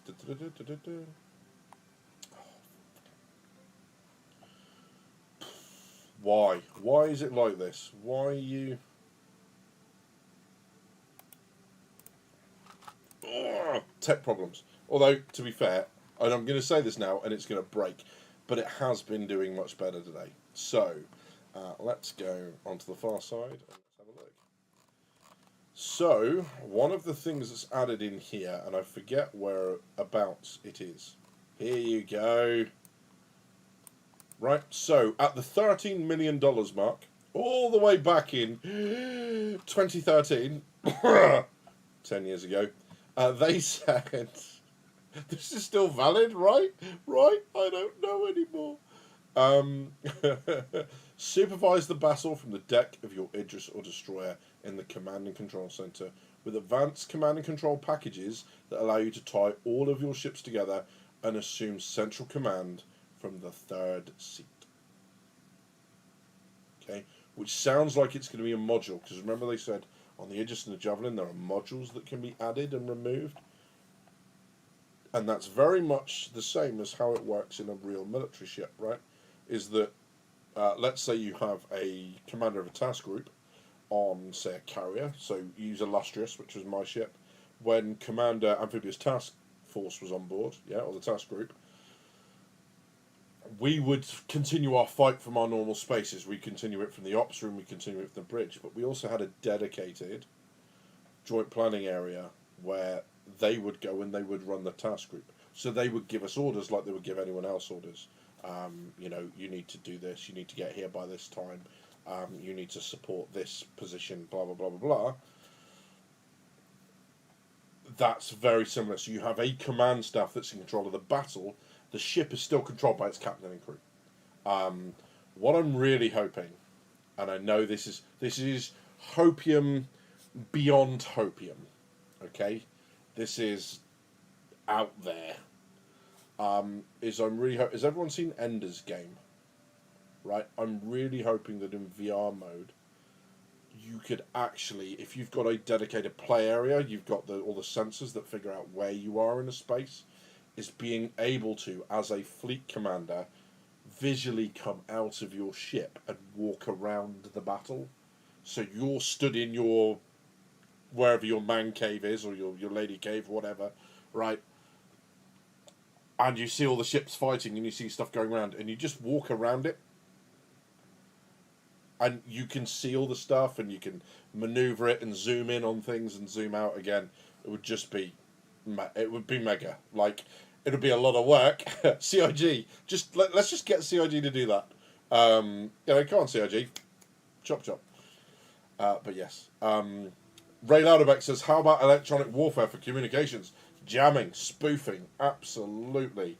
Citizen Scott says, EMP attacked cut off comms. Hell yeah. 100%. Yeah, so Citizen Scott, Ender's game, basically, they have a series of war games in this space, but it's projected around them like a hologram. So they can zoom. He could basically just manipulate it with his hands. So he would stand there and do that, and it would zoom into whatever he was looking at. So they were wargaming these huge space battles. And he was like, I'm going to have a look over here now. And he'd pull it over to a section of the battle. And then but in this huge, like, theatre-sized space. Just be really cool to be able to do that in our rooms. Be medic. Carrick would make a good command and control ship, and medical too. Yeah, kind of. I think it's going to struggle with only having one bed. Didn't they talk about the same thing in the last SC Live? I don't know, I haven't watched it. Kedron, if they have, I'm going to be so excited, because I've been banging on about that for about, well, not banging on, but so, kind of, yeah, Citizen Scott, but, you know, the ability to, because it's in space, to just, not just stay on what angle, is to actually walk around and kind of like walk up to a ship and almost walk through it with your goggles. And then it all stays in place while you walk around in the room, just like any other 3D environment. But then, you know, you can use your control sticks to rotate the battle, flip it round, zoom in on something, zoom out on something, even possibly, as a command thing, click on a ship and then click on an enemy ship, and that captain gets an automated message, like an RTS thing, attack this vessel. And they've done that. That was Natural Selection, that was Savage, there was a whole bunch of games that where one person would be in commander mode, like RTS, and they could just click on a friendly person, and you'd be running around, and all of a sudden, you'd see like a location on your HUD in the minimap, and you just hear like this AI voice. It's like, attack this target, gather these resources, that sort of stuff. You could do that 100%. It would be. Kedron says, I think the question was something about the cartography deck. Ooh, that's cool. I shall look out for that. Thanks for the heads up. Artek says, EVE Online explains the external RTS view as our ships having camera drones that fly out for us to see something outside our ships. Yeah, absolutely. And I mean, I probably wouldn't be camera drones in SC, right? Because you know what? You know what Chris is like. He'll be like, no, I need to model them. You need to see them. They need to be things you can fly into. And you can just see the program too going, more work. But yeah, potentially that ability to zone out, whether it's just like a 3D rendering representation, whatever it is, you can absolutely do it. It would be really, really cool. Make it happen, CRG. We've talked about it. We've said it would be cool. Do it. Jedi Jester says, Carrick has 3 beds. I did have 1 med bed, then it's got like 2 rest and recuperation things. Am I wrong? Has that changed? Ooh. That would just be a... Like, the Carrick's enough of a Mary Sue as it is. It doesn't need more med beds. I've been begging for physicalized camera drones for ages. Well, it would run along the Reliant... Is it the Tan or the Mako? I think it's the Mako, isn't it? It's the reporter drone. It's the reporter ship. Camera drones for that. Do it. Do it! Says Notorious. Sorry, that was probably quite distressing to watch. But yeah. Yeah, stuff like that. And player-made news channels would be just mint. Right? Can you imagine, just like the YouTube Partner Program, where you do some stuff and they go, oh, hey, you've got a certain amount of viewers, you've got a certain amount of views, we're going to check your content, and then if you're up to it, we're going to monetize you and you're going to become part of it. Maybe not the monetization side of stuff. Yeah, the Mako, thanks, Notorious. You could absolutely have something where and I've lost my thought because Artex I love that. My brain instantly went on that. Artex said, Star Citizen RTS game would be a great spin-off game for them to develop with all the ships from the SCVS. Yes, it would. As someone who has played an awful lot of Battlefleet Gothic Armada... also, Battlefleet Gothic Armada mod, make it happen. So yeah, auto playing and news channels on YouTube. Yeah, absolutely, Notorious. So maybe they go to that and they reach out to them and say, look, love your work on YouTube. If you want to be a news channel within the game, we can cast you like a picture-in-picture thing, 2 news channels. But what I need you to do is, for you to do this, here's the agreement. Here's what you can and can't say. Here's what you can and can't do. And if you break that, we remove you from the partner program. Because there are going to be people out there who are going to go, I monetize on YouTube, that's where I make my money from. They want to cast me in game as a newscaster. This would be awesome. Can you imagine like how cool that would be? Player run news. Because Eve has, and Artek will tell you, right? Eve has something like this. They have an entire area of the forums just dedicated to corporation propaganda. So they do news releases, and they do, you know, when corps go to war, they like make declarations of war, and then they'll do a press release about this, that, or the other thing. It's this whole mini game within the thing. And my understanding, Artek, correct me if I'm wrong, is there are people within Eve who don't play the game. Their entire life is within the forums and the story and the lore that comes with it, which is an incredible feat for a game to have, right? People who don't play the game but are nevertheless completely committed to it just from the forums. Not being a moderator, not being anything like that, but just being like the PR face of the company is incredible. Such a good idea. Because for some people, they might love the idea of the game, execution not so much. I want to do it like this. It would just be a very, very cool thing to do. But yeah, right, let's cut back to my ugly mug. So like most SC players, lol, says Citizen Scott. Yeah, absolutely. Artex says not only that, but a lot of players only log in to play the market game. So I think I know what you mean by that, but just would you mind just a couple of lines just to explain the market game for people? Are you talking about, because Eve, obviously, for those that don't know, is it's entirely player-driven community. It's Quanta without the NPCs, right? If stuff needs moving, players do it. If stuff needs shifting, players do it. Even down to like capital ships and stuff like that. So, if you wouldn't mind just a couple of lines, I'd say that would be awesome. But yes, players only log in to do certain things. You know, I've known people in WoW who basically just play the auction. They're auction house magnets, and they've got all the auction house mods up, and it shows commodities. They went in with a huge amount of money. They completely buy up entire commodities and then resell it at better price. Get all the money themselves. Spectrum is the real arena commander. Spectrum is a wretched hive of scum and villainy. I very rarely post in there, and that is only one of them. So yeah. Artek says market is completely player run, but buy low, sell high, stay docked in Jita and buy sell, just trading in a station. Very cool. So yeah, watching out for the times when a market becomes swamped with something, buying it up and either reselling it instantly or waiting for the price to reinflate. Yeah, 100%.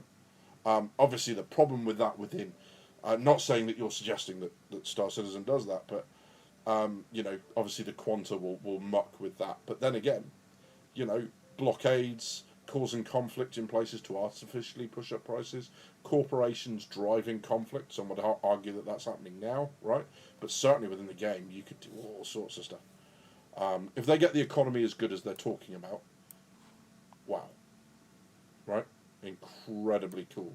And if you look at the detail that they're putting into the map system, I have some hope. Just like I have hope that rather than going, our 3-digit or our 3-point map system is going to get exploited. So rather than give up to the exploiters and allow everyone to exploit it, we'll come. Jason A says, "Let me get some of that hopium badges. Pass it around. You can't have it. It's all mine." Good to see you, Jason. I don't know if I said hello before. If I have, apologies. If I haven't, welcome, bud. Artek says, setting buy orders low, reselling those items at higher prices. Players will move products to station and just hit sell all now, which gets sold into the buy orders, which are lower than sell. Interesting. There's the H word again. Hopium. I don't know what that was, by the way. I just felt like being a bit creepy. Did it work? HMS Mary Sue is a solid character name. You are correct. It is. Jason, good to see you, bud. Yeah, absolutely. I'm all about the hope in here. I paddle it out the back of a van when no one's looking. Yeah, absolutely. There's some really nice possibilities with some of the things that they can do. I'm just going to knock the audio back a bit. There we go. So let's have a look. What I wanted to do very quickly, because we are very close to the end. Holy moly, that whistled. Right, we are going to have a look at the Squadron 42 monthly report, because we can. And just a couple of things that I picked up out of here. Just things like what was really interesting. One of the things that I noticed is the Idris is getting a gym, which is a little bit crazy. So here you go. While not directly related to I Held the Line, part of the team worked on a new gym area, setting up usable items like treadmills and dumbbells. Okay, NPCs will use the treadmills for running exercise and lift dumbbells for weight training. After these exercises, they will return to a seat to recover before continuing their activities, which is really interesting. And they did actually say in one point in here, here you go. In October, AI's content focus was on reviewing the functionalities showcasing the I Held the Line, specifically the Stantons, which is the that's the Idris, right? Hangar, medbay, and new gym area.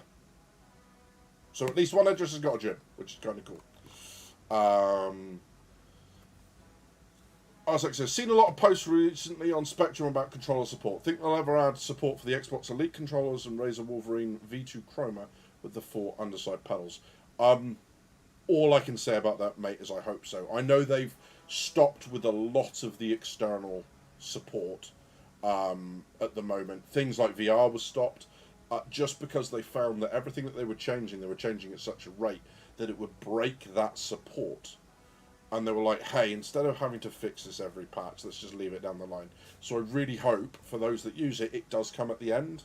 Because it would be crazy to build a game that's supposed to be as inclusive as this, where you could do anything you want, except use that controller that you have that you really like. That would just be weird, right? So I hope it does come at the end, but I haven't heard anything official on that. Avi says, wonder if they realised having a shower room the size of the mess hall was strange when you had the actual bathrooms on the other side of the barracks. I mean, I suppose it depends how long you like waiting in the spending in the shower, right? But yes, you're entirely correct. You know, it's not irregular on warships to be queuing for bathrooms at high traffic areas, like at the end of the working day, morning, before call to hand, stuff like that.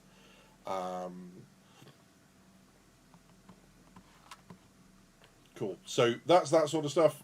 Animation, blah, blah, blah, blah, blah.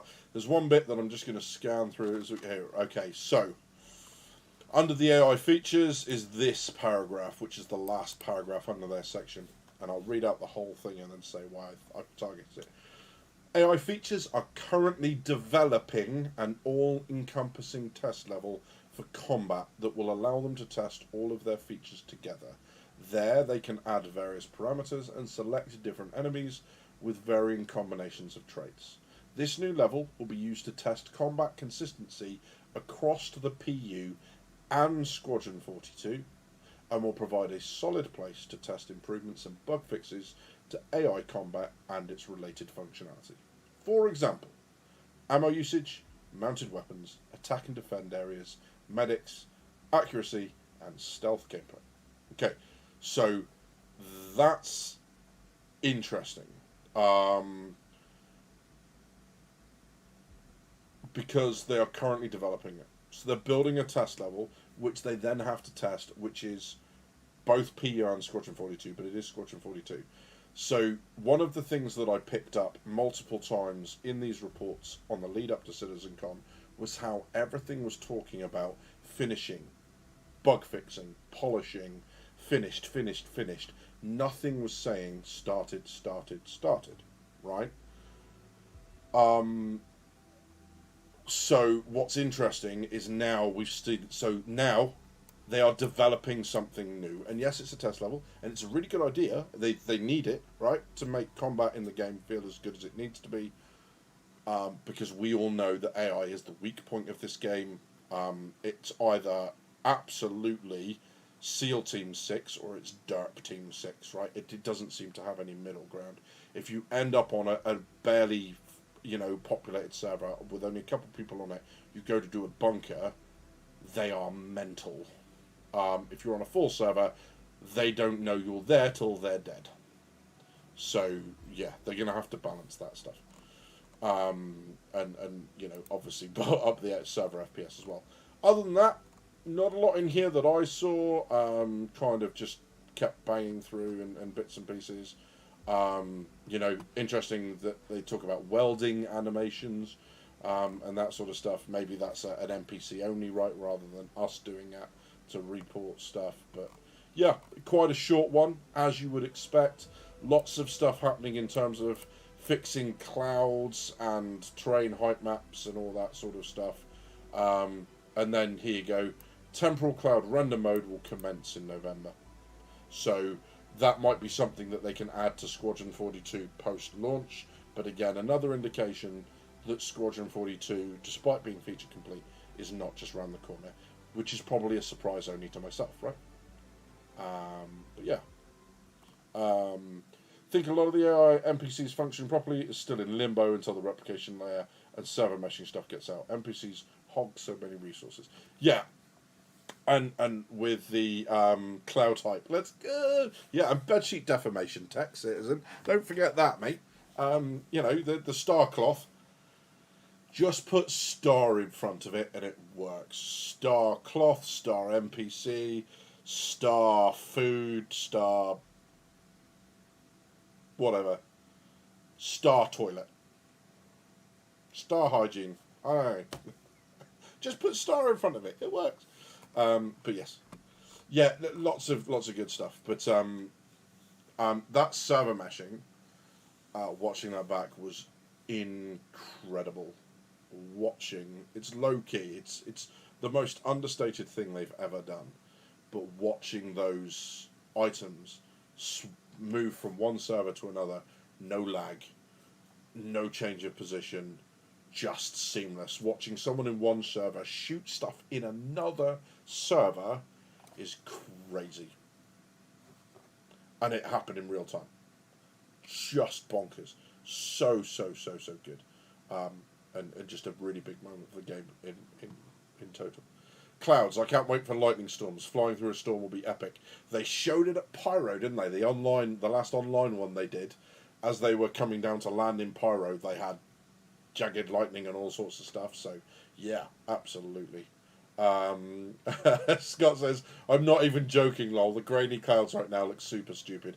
Give me that nice fluffy fidelity, big Papa CR. Well, you are 100% correct. What I am just going to go to very quickly, because it's a really nice place to finish a video, is I'm going to see if I can find it from their first presentation. Oh God, I can't remember now. Where is it? Oh yes, that's it. So apologies if you suddenly get some random noise, but I'm just going to start the video up while we're here. I remember that Cesartech, that lightning in the clouds was awesome in the old Pyro demo with the 400i. It was indeed, sir. It was incredible. And I think because it's the nicest place to finish a video, we are just going to have a very quick look at this.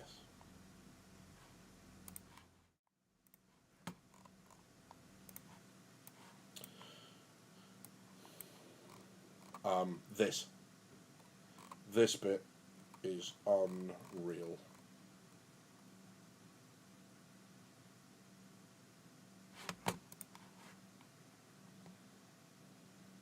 And remember, this is in 322. Okay, someone was awesome too, says Scott. Don't diss the sound one, man. I had that on my drinking game because I knew it was safe. I was like, I can't have everything that I know he's going to drink. I'll put the sound one in. Yeah.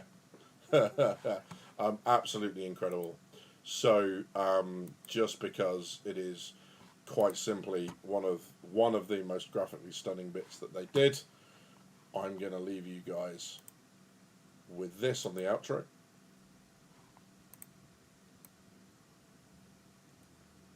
It's been a pleasure talking to you all. We're a couple minutes over, but I shall let you go. I've got work in the morning, so it's a school night.